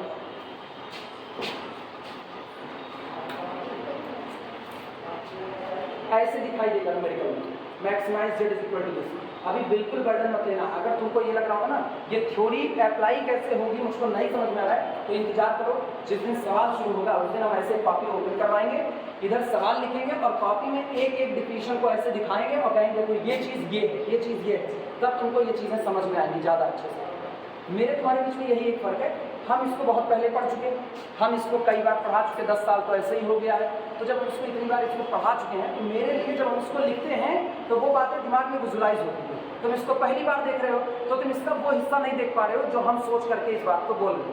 तो हो सकता है अभी तुमको ये थोड़ा सा अटपटा लग रहा हो कि कैसे ये हो रहा है, लेकिन जिस दिन न्यूमेरिकल उठाएगा उस दिन तुमको साफ सुथरा नजर आएगा। अच्छा, जो बातें हम अब लिख रहे हैं यही बातें हम वहाँ पर लिख करके आएंगे। आई बात समझ में? तो अभी घबराना मत कि घबरा करके कहो अब क्लास नहीं करेंगे, ये खतरनाक काम हो रहा है, क्लास नहीं करोगे तो का ही मिलेगा। ठीक, अब लिखना हेडिंग आपको द कांस्टेंट बाधाएं, द कांस्टेंट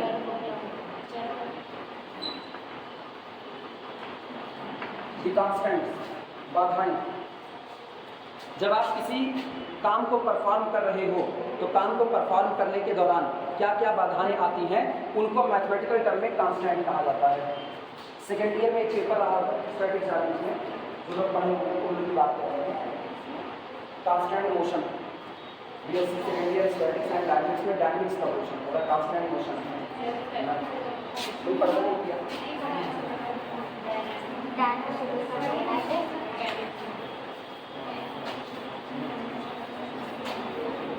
हिंदी होती है बाधित गति, हिंदी होती है बाधित गति। जैसे आपको एक सर्किल में चलने को कह दिया जाए, या मान लो मेरे ऊपर शर्त लगा दी जाए, मुझसे कहा जाए अनुभव इस स्टेज पर चलो तो, लेकिन ऐसा चलो कि अगर यहाँ पर कोई खड़ा है तो वो हमेशा तुम्हारे बाईं तरफ है।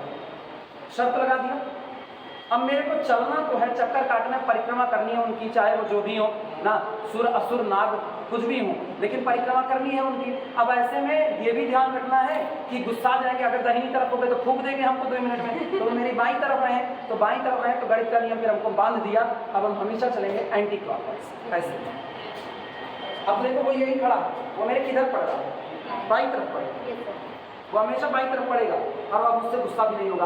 अब दुनिया कह देगी हमेशा तुम्हारे दाहिनी तरफ पड़े, हम कहीं और थोड़ी जाएंगे, किसी बाइक से चलेंगे। अब मेरे किधर आए? दाहिनी तरफ आए। मतलब आदमी वही है, वक्त वही है, जज्बात बदल गए हैं, बस इतना ही और कुछ नहीं। इसी को बोलते हैं कि आप शर्तों के साथ कुछ काम कर रहे हो, दैट्स कॉल्ड कांस्टेंट मोशन। ऐसी गति कर रहे हो जो कि बाधित हो चुकी है। आपको सर्किल पर चलने को कर दिया जाए, सर्किल पर चलो, तो सर्किल पर चलने का एक नियम होता है, बीच में अगर कोई पॉइंट रख दिया गया, इस पॉइंट से आपकी दूरी हमेशा एक बराबर बनी रहनी चाहिए। एक ही शर्त है और कोई शर्त नहीं सर्किल पर चलने की, हाँ या ना। लेकिन अगर खुले मैदान में दौड़ने कह दिया जाए तो भागो नागिन डांस करते हुए इधर उधर, कौन रोका तुमको? कोई रेस्ट्रिक्शन नहीं है। ऐसे ही यहाँ पर जब आप ड्यूरिंग प्लानिंग पीरियड आ रहे हो तो आपके कुछ शर्तें लग रही है, उन्हीं की चर्चा करने चल रहे हैं, उन्हीं को हम लोग कांस्टेंट बुलाते हैं। लिखना, These are always certain, there are always certain limitations, यहाँ हमेशा कुछ रोक होती है। There are always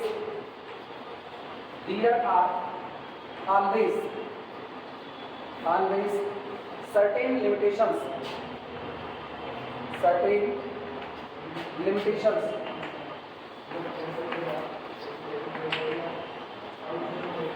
There are always certain limitations, यहाँ हमेशा कुछ रुकावटें होती हैं या कुछ रोक लगी हुई होती है। Always certain limitations, इसी को कहते हैं are constant या बाधाएं। Constant on the use of resources,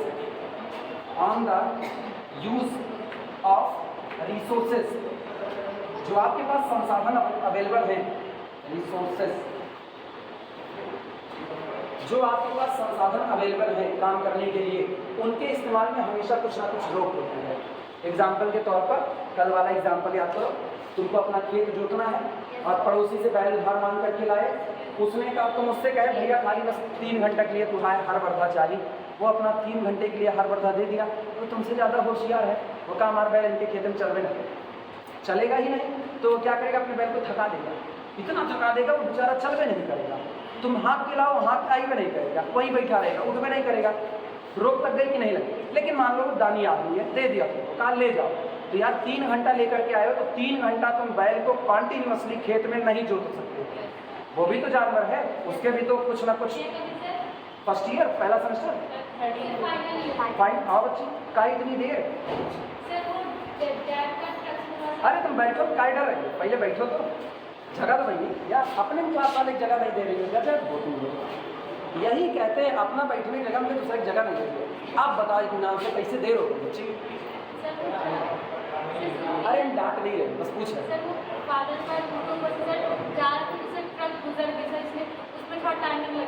हाँ ठीक, बस ऐसे पूछ रहे हैं।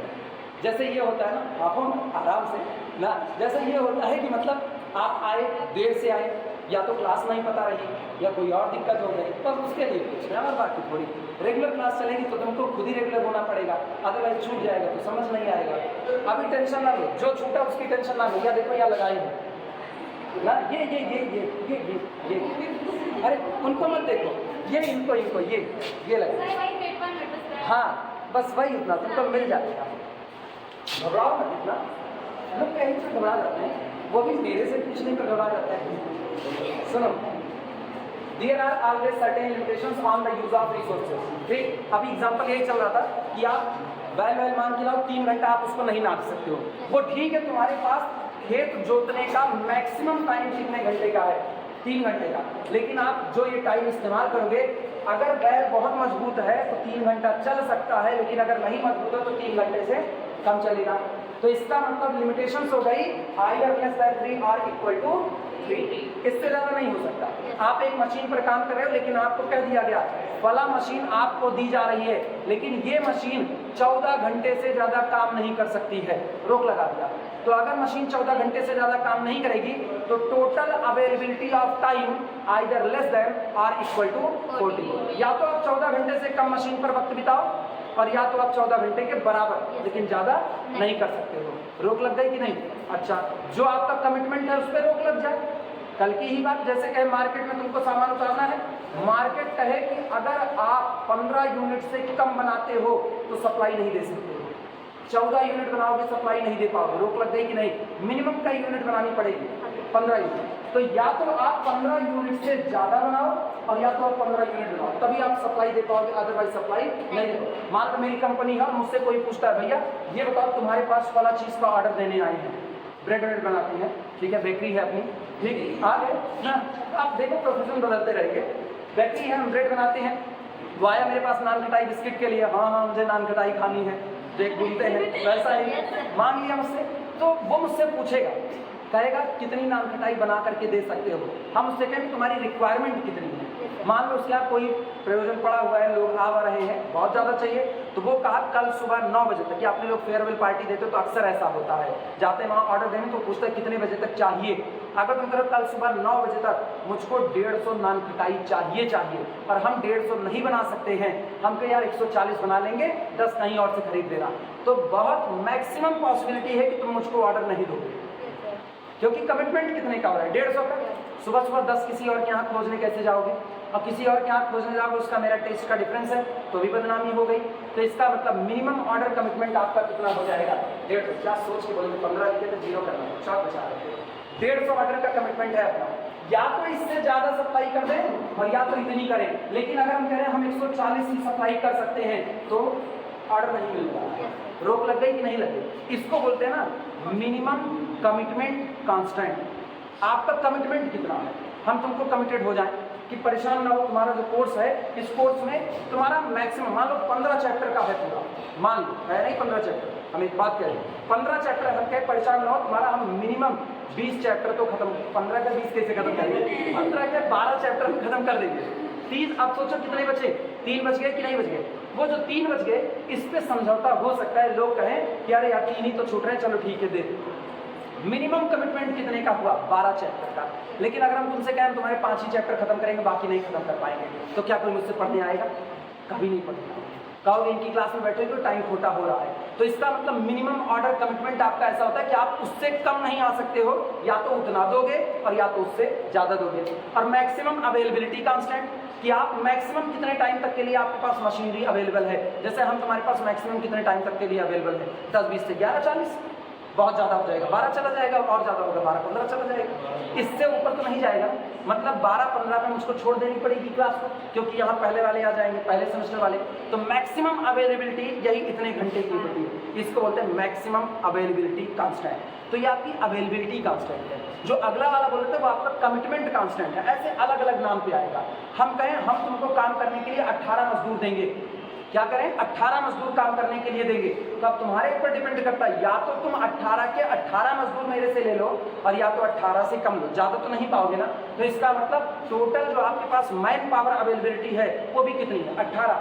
तो आइदर बी यूज टोटल 18 और लेस देन 18। तो इसका मतलब फिर से कमिटमेंट हुआ less than or equal to कितना, 18। हर बार बताओ शर्त लगा रहे हैं कि नहीं लगा रहे हैं। और या तो हम ये कहते हैं कि देखो तुम्हारे पास 18 घंटे हैं और 18 घंटे तुमको पूरा इस्तेमाल करना है। क्या कहे 18 घंटे पूरा इस्तेमाल करना है। तो इसका मतलब ना तो लेस देन ना तो ग्रेटर देन, बराबर। जितना है खाया पिया बराबर। घर में कभी कोई खाना ऐसे बनता है ना, तू क्या रोटी खा लो, ये बच्ची बताओ क्या रोटी खा लो, उससे ज़्यादा ना बनोगे ना, बस उल्टा बाहर पड़ा पूछा जाता है 10 खाएंगे ना, बस उल्टा बहाना पड़ेगा। तो अब सोचो उस दौरान जो होता है उस दौरान खाना नपा तुला बनता है कि बासी फेंकना ना पड़े, क्यों अन्न बचाया जा रहा है। तो इस तरीके से आप काम कर लेंगे। तो ये बताओ क्या ये सिचुएशन, ये इसलिए समझा रहे हैं, मेन बात समझो। तुम लोगों को लग रहा होगा बस हवाई एग्जाम्पल चल रहे हैं ना, यही एग्जाम्पल अभी कल को आपको बताएंगे आप कौन सा वेरिएबल जोड़ करके इनको सॉल्व करोगे। 3 तरह के वेरिएबल सामने आएंगे। सोचो अभी हम 3 तरह के कमिटमेंट बताए। पहला, या तो उतना यूज कर लो या तो उससे ज्यादा, मिनिमम ऑर्डर कमिटमेंट जो आप बोले, greater than or equal to. फिर एक बताए मैक्सिमम का, less than or equal to, और एक बता रहे कौन सा, इक्वल टू। मतलब जब आप कांस्टेंट बनाओगे तो 3 बातें सामने आ सकती हैं, less than or equal to, equal to, greater than or equal to. अब 3 आई ना, जब आप इसको सॉल्व करने के लिए आगे बढ़ोगे तो आपकी मजबूरी है इनइक्वालिटी को इक्वलिटी में चेंज करना। मतलब ये जो इनइक्वालिटी नजर आ रही है ना, इसको आपको क्या करना पड़ेगा, सब बराबर में चेंज करना पड़ेगा, तभी हल कर पाओगे, नहीं तो हल नहीं होगा। तब यहाँ पर 3 वेरिएबल इस्तेमाल होंगे। पहला वेरिएबल आप स्लैक बोलोगे, दूसरा सरप्लस बोलोगे, तीसरा आर्टिफिशियल बोलोगे, और इनके अपने ज्योमेट्रिकल मीनिंग होती है, मतलब फिजिकल इंटरप्रिटेशन इनका होता है। तो इसीलिए हम तुमको बता रहे हैं क्यों ये less than, greater than, equal two important है, क्योंकि आप इन्हीं के आधार पर डिसाइड करोगे किसमें स्लैक, किसमें सरप्लस, किसमें सरप्लस के साथ आर्टिफिशियल, किसमें अकेला आर्टिफिशियल आएगा, इससे डिसाइड करेंगे। तो मेरे दिमाग में वो थ्योरी चल रही है, इसलिए हम इतना समझा रहे हैं, क्योंकि नींव जितनी मजबूत होगी सवाल इतने आसानी से लगेंगे। वो कहानी याद करो, आपको पेड़ काटने के लिए 24 घंटे दिए गए हैं, तो 24 घंटे दिए जाने पर, अब पता नहीं कितने दिए जाते थे, हम 24 मानते हैं, 24 घंटे आपको दिए गए हैं, तो आप क्या करोगे? 23 घंटा आप उसमें धार, और 1 घंटे में आप पेड़ काट करके ले आते हैं। आई बात समझ में? तो अभी धार भर रहे हैं, कह सकते हो ना, पहटने जुटे हैं, इसको पहटना बोलते हैं।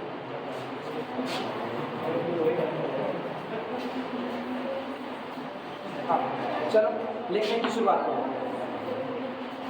There are always certain limitations or constraints on the use of resources. For example, चलो एग्जाम्पल के तौर पर, क्योंकि हम हमेशा नहीं रहेंगे।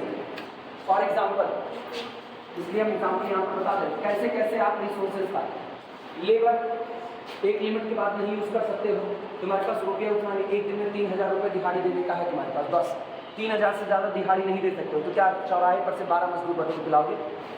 एक मजदूर का प्राइस 400 रुपया, ये 500 रुपया, तो 12 का 12 पंचे 60, 6000 है जेब में, कितना? 3000, तो क्या आप 12 मजदूर ले आ सकते हो? नहीं। रोक लग गई कि नहीं? तो पहली रोक तो यही है। फॉर एग्जाम्पल लेबर श्रमिक जो काम करने वाले हैं वो हमेशा बहुत बड़ी मात्रा में अवेलेबल नहीं होंगे। दूसरा मशीन भी आपको हमेशा अवेलेबल नहीं मिलती है। मशीन, मोटरसाइकिल तुम्हारी है, तुम्हारा मन के लखनऊ जाओ, तुम्हारा मन के कलकत्ता जाओ, किसी ने रोका, लेकिन बिचवा में रुक रुक के जाना पड़ेगा कि नहीं जाना पड़ेगा? जय बार इंजन गर्म होगा तय बार गाड़ी बंद पड़ेगी, सर्विसिंग के लिए रुकना पड़ेगा। 2000 किलोमीटर मोटरसाइकिल चला दिए, उसमें खाली कचरा इकट्ठा हो गया, अब या तो वो सीज कर जाएगी या तो तुम कलकत्ता पहुंचोगे। तो कलकत्ता पहुंचना है तो रुक करके सर्विसिंग करानी पड़ेगी। रोक लग गई। आप अपनी ही मशीन को मंगनी नहीं मांग के लाए हो, अपनी ही मशीन है, लेकिन ज्यादा इस्तेमाल नहीं कर सकते हो। ये पैर अपनी मशीन है, ज्यादा इस्तेमाल कर सकते हैं क्या? हम तुमको पढ़ाते हो कहीं कूदना चालू करें? कूदना अगर हम चालू करेंगे तो कल को हम अपने ही पैर पर खड़े नहीं हो पाएंगे ना। ऐसा थोड़ी होता है कि अच्छा कोई आदमी बहुत तेज बेतहाशा दौड़ा जा रहा है तो उसको लोग कहते भी भैया बड़ा तो रहे कि मंगनी मांग के काहे घिस रहे, आराम से जा सकते हो। For example labour, machine, common, raw material, कच्चा माल जो आपके पास होता है वो भी लिमिटेड होता है। रॉ मटेरियल,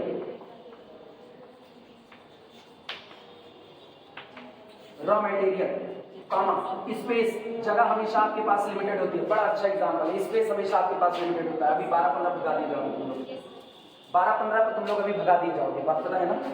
तो स्पेस तो है अपने पास लेकिन लिमिटेड है, इसका भी हम लोग इस्तेमाल नहीं कर सकते। सोचो अपने बैठने से ये जमीन घिस नहीं जा रही है ना, मेरे बैठने से ये पूरा कमरा, मेरे बोलने से इस कमरे में दरारें नहीं आ रही हैं, लेकिन उसके बावजूद भी ये स्पेस मेरे लिए लिमिटेड हो चुका है क्योंकि इसी में अभी कोई दूसरा आएगा तो हम लोगों को यहाँ से जाना पड़ेगा। तो इसका मतलब स्पेस भी जो आपका रिसोर्सेज है, जगह, वो आपके पास कैसी है?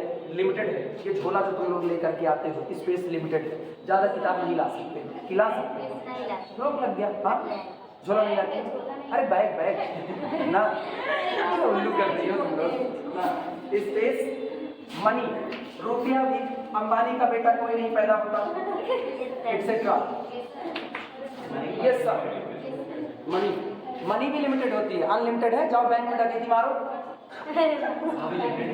क्या एक जगह पे रखकर क्या ड्यूरिंग, अच्छा ये बताओ, हम तुमसे कह रहे हैं अभी के अभी, अजय देवगन वाला डालो, अभी के अभी ना एक किताब खरीदो, hall and Johnson matrix analysis, अभी के अभी खरीदो, 10,000 रुपए की एक किताब 10,000 की है, एक दिन ला करके दिखा देंगे, ठीक है। Matrix analysis hall and Johnson दिखाए भी होंगे तुम लोगों को, वो एक किताब 10,000 की है। एक स्टूडेंट से कहोगे तो उसके लिए मनी लिमिटेड हो गई कि नहीं हो गई? मेरे से पूछोगे तो मेरे लिए भी वो लिमिटेड है। 10,000 की हम भी नहीं खरीदने जा रहे, कूपन लगा के सस्ता करेंगे, ठीक। अभी हमसे कोई कह जाओ बुर्ज खलीफा खरीद लो, जैसे अक्षय कुमार गाना गाते हैं ना, दिला देता है बुर्ज खलीफा, जेब में हो फूटी कौड़ी ना, दिला रहे बुर्ज खलीफा, एक कमरा तो खरीद नहीं सकते हो। तो कुछ भी मान लो, किसने मना किया है? लेकिन सवाल इस बात का है कि आपके पास जो रिसोर्सेज अवेलेबल हैं वो इतने नहीं है कि आप ऐसे बैठ जाओ दान के चौड़े पे, हम यहाँ बैठे हैं उसके बाद कहे परेशान ना हो बच्चा, जितना मन के उतना रुपया मांगो हमसे, अरे हम खुद भीख मांगने लगे। अंतर ये आ जाएगा। तो ये जो मनी वाला रिसोर्सेज है ना, ये दुनिया को नजर आता है अनलिमिटेड नहीं, सरकार के पास भी मनी लिमिटेड होती है। अगर सरकार के पास अनलिमिटेड मनी होती ना तो 15-15 लाख रुपए अकाउंट में आ जाते। अनलिमिटेड वो भी नहीं, एक्सेट्रा। सुनो, there are always certain limitations हम कहें ना बहुत व्यावहारिक गणित है, बिखरी मिलेगी तुमको, बस खाली तुमको सोचना है और अप्लाई करना है बस। इसीलिए इसको पढ़ने में बड़ा मजा आता है। एक ही एक रियल, दो पेपर ऐसे हैं। There are always certain limitations, यहाँ हमेशा कुछ ना कुछ रुकावटें होंगी। किस पर? On the usages of resources, जो आपके पास संसाधन अवेलेबल हैं उनके इस्तेमाल में हमेशा कुछ ना कुछ रुकावटें जरूर होंगी, रोक लगी होगी। फॉर एग्जांपल जैसे कि लेबर आप बहुत ज्यादा यूज नहीं कर सकते हो, मशीन आप बहुत ज्यादा यूज नहीं कर सकते हो। सवेरे समझा चलाए रखो, डीजल वो खत्म होता है, डीजल खत्म होगा तो नहीं लगेगी, वो खुद ही लिमिटेड है। रॉ मटेरियल, कच्चा माल आपके पास हमेशा लिमिटेड होता है, बहुत ज्यादा कच्चा माल नहीं अवेलेबल हो सकता। Space, money etcetera. और जब इन पे लिमिटेशंस है तो जब आप इनको मैथमेटिकली कन्वर्ट करोगे तो वहाँ भी लिमिटेशंस आएगी कि नहीं आएगी, और उसी लिमिटेशंस को मैथमेटिकल फॉर्म में हम लोग कांस्टेंट कहते हैं। मैथमेटिकल फॉर्म में कांस्टेंट है, लिखना आगे बोला जाए। सच कांस्टेंट, ऐसे जो कांस्टेंट होते हैं, जो ये बाधाएं होती हैं, सच constant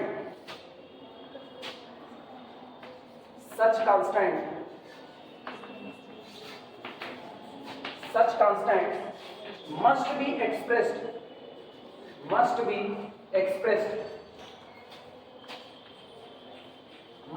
expressed in terms of decision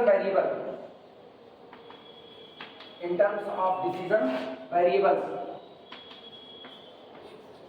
और ये जो कांस्टेंट होते हैं ये भी किसके टर्म में लिखे जाते हैं? डिसीजन वेरिएबल के टर्म में लिखे जाते हैं। अब तुम ये मत सोचना सर अभी तो आप बेल्ट ये सब बना रहे थे तो मशीन वाले में ये सब कैसे डालेंगे? क्यों नहीं डालेंगे, बिल्कुल डालेंगे। इनको भी एक बैग को बनाने के लिए फला मशीन इतने ही टाइम तक अवेलेबल है। 2 बैग बनाओ, एक जीन्स का एक कपड़े का, दोनों बैग तुमको बनाने हैं। लेकिन मार्केट में जीन्स वाले बैग की कीमत कम है और कपड़े वाले बैग की कीमत ज्यादा है, उसकी डिमांड भी ज्यादा है। तो आप ज्यादा क्या बनाओ, कपड़े वाला कि जीन्स वाला? कपड़े वाला। अब सोचो मशीन एक है बैग बनाने की, मशीन एक ही है, उसी पर आपको जीन्स वाला भी बनाने की मार्केट में उसकी भी डिमांड है, उसी पर आपको कपड़े वाला भी बनाना है। तो आप क्या करोगे? टोटल अवेलेबिलिटी अगर 13 घंटे की है तो आप कहोगे काम करो 3 घंटा जीन्स वाला बैग बनाएंगे और 10 घंटा कौन सा बनाएंगे? तो सोचो वही बैग ही बनाना है लेकिन मशीन का यूज उसी बैग को बनाने के लिए कर रहे हो, तो आप 2 वेरिएबल पर डिपेंड कर गए कि नहीं कर गए। तो इसका मतलब जो आपके कांस्टेंट हैं वो भी किसके फॉर्म में लिखे जाएंगे? इन terms of the decision variable के फॉर्म में लिखे जाएंगे। समझ में आई बात है? फिर लिखना the solution of LP model, बोल देना इसको लिख लो। The solution of LP model, जो आपका ये एलपी मॉडल होगा इसका जो सॉल्यूशन आएगा, the solution of an LP model must satisfy, the solution of an LP model must satisfy these constant, the solution of an LP model must satisfy these constant। जो आपका LP model होगा इसका जो solution निकल करके आएगा वो आपके लिखे गए सारे के सारे कांस्टेंट को सेटिस्फाई करना चाहिए। मान लो मैंने 15 कांस्टेंट बना दिए और मैंने सॉल्यूशन निकाला अपने एलपी मॉडल का, सॉल्यूशन मान लो मेरे 14 कांस्टेंट को सेटिस्फाई किया लेकिन एक को सेटिस्फाई नहीं किया, तो इसका मतलब ये हो गया ये मेरा ओरिजिनल सॉल्यूशन नहीं हो सकता। याद करो लीनियर अलजेब्रा, जब आप m variable n equation solve कर रहे होते थे, याद आ रहा है? वहां पर हम कहते थे अगर मान लो मेरे पास 3 इक्वेशन है, 3x1 + 4x2 + 9x3 = 2, एक ही है। इसके बाद मेरे पास मौजूद है x1 + x2 + x3 = 0, ये मौजूद है और ये दोनों मिलके एक सिस्टम बन गए। कितने इक्वेशन हैं? 2। वेरिएबल कितने? 3। जब आप इनके मान निकालोगे तो हम लोग लिखते थे कि ये मान इसको दोनों को सेटिस्फाई करना है। किसी एक को करेगा तो सिस्टम इनकंसिस्टेंट होगा। याद आया? यही काम यहाँ, क्योंकि आप जितने कांस्टेंट सॉल्व करोगे उनको किसमें कन्वर्ट कर रहे हो? इक्वलिटी में, और उसके बाद सॉल्व कर रहे हो तो बन तो वो भी गया इक्वेशन। तो आपके जो भी आने चाहिए वैल्यू, जैसे आप x1 x2 x3 x4 xn की वैल्यू निकालो, ये जो भी वैल्यू आ रही है आपके पास जितने कांस्टेंट हैं उस सारे कांस्टेंट को सेटिस्फाई करना चाहिए। एक भी कांस्टेंट को सेटिस्फाई नहीं किया तो आपका सोल्यूशन ओरिजिनल सोल्यूशन नहीं है, वो गलत आ रहा है। क्लियर है ये बात? हेडिंग डालो assumptions on LP मॉडल। सबसे मेन चीज assumptions on LP मॉडल। जब आप LP मॉडल बना रहे हो तो आप कुछ चीजें एज्यूम कर लेते हो, मान लेते हो ये होगा, और अभी भी बता चुके हैं क्या क्या मानने वाले हैं। सर्टेनिटी, अनिश्चितता तो होगी नहीं मेरी जिंदगी में, जबकि मेरी पूरी जिंदगी अनिश्चितता से भरी हुई है, इसके बावजूद भी assumptions on LP model. Heading डालो assumptions on LP मॉडल। अवधारणाएं,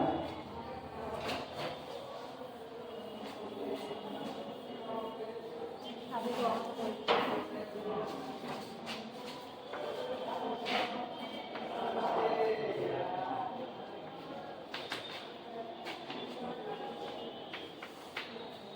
मॉडल बोल दे, लिख लोगे, बोले लिख लोगे, थ्योरी थ्योरी है कि लिखें। सबसे पहली सर्टेनिटी, सबसे पहला सर्टेनिटी, निश्चितता, सर्टेनिटी, निश्चितता, सबसे पहला यही आपको चाहिए। एलपी मॉडल हमेशा ये बात की डिमांड करता है कि जब आप प्रॉब्लम फॉर्मेशन कर रहे हो उस दौरान अनसर्टेनिटी जैसी कोई घटना घटित नहीं होनी चाहिए, और जबकि रियल लाइफ में ऐसा नहीं होता है। इसीलिए ये जो एजम्पशंस, जो अवधारणाएं आप मान रहे हो ना, यही अवधारणाएं अभी आपको लिमिटेड कर देंगी थोड़ी देर में। इसमें लिखना, बोला जाए, लिखो, इन ऑल एलपी मॉडल्स, जितने भी एलपी मॉडल होते हैं, in all linear programming models, LP model लिखते ना, इन all LP models, comma, it is assumed, in all LP models it is assumed that all model parameters, it is assumed that all model parameters such as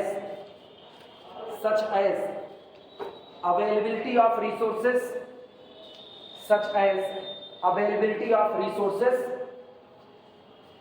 छोटा क्या, छोटे का बताना, in all LP models it is assumed that all model parameters such as availability of resources, comma, profit, ऐसे लिखना, profit और cost,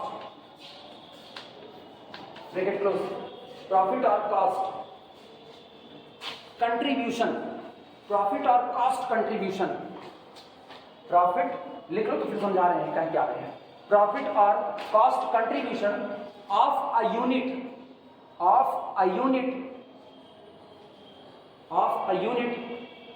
of decision variable, of a unit of decision variable,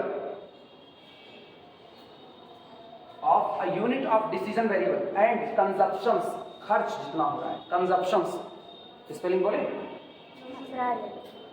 फिर भी लिख लो, हमको नहीं आती इसलिए बोल रहे हैं, CONSUMPTION, consumptions of resources, consumptions of resources,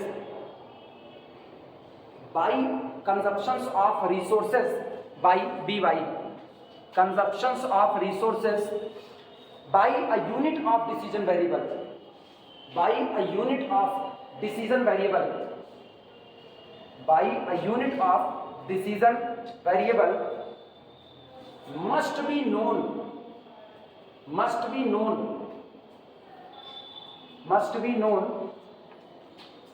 and may be constant, must be known and may be constant, must be known and may be constant।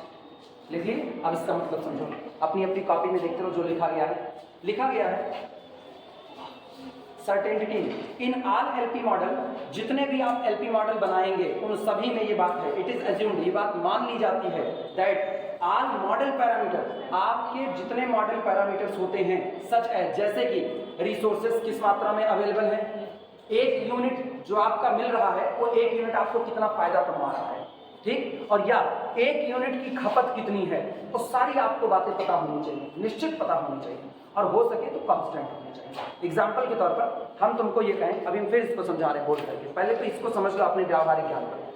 हम तुमको कहें कि मार्केट में इस समय जूतों की बड़ी डिमांड है, चुनाव आ गया, मार्केट में इस समय जूतों की बड़ी डिमांड है, जूता बनाने की फैक्ट्री डालो तो प्रॉफिट होगा, और तुम दौड़ जाओ जूता बनाने के लिए, तुम समझ नहीं पाए हम किस सेंस में कहें, अनसर्टेनिटी कहें, निश्चित तो हमने कुछ कहा नहीं, हम तो खाली सही बात है, मार्केट में इस समय जूतों की बड़ी डिमांड है, कौन मार्केट, सुल्तानपुर की मार्केट की, कानपुर की मार्केट की, बनारस की मार्केट, सवाल तो ये पैदा हुआ ना। अब तुम भाग गए कहे नहीं सर जी कहें जूते की बड़ी डिमांड है, फायदा तो हम कमा पे करें, जाओ बना लो, एक को नहीं बिकेगा, फायदा कमा पाए, क्यों नहीं कमा पाए, क्योंकि निश्चित नहीं था कि कहाँ डिमांड है, निश्चित नहीं था, एक बात। दूसरी बात, हम ये कह रहे हैं इस समय जूते में, सुल्तानपुर की मार्केट में जूते में बड़ा प्रॉफिट है, जूता आप बेचो, जूते में प्रॉफिट है, बस इतना करें, जूते में प्रॉफिट है तो बड़ा प्रॉफिट है। अब तुम सोच ही नहीं पा रहे हो कितना बड़ा प्रॉफिट है, फिर भी तुम अभी जूता बनाना शुरू नहीं कर सकते। क्यों? क्योंकि तुमको पर जूता क्या रुपए का प्रॉफिट होगा ये नहीं पता है। अब पर जूते का सेंस एक ही लेना, बेचने वाला ना।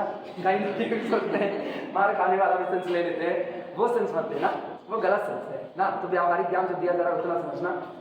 हम ये कह रहे हैं क्या कोई क्लास होती क्या है?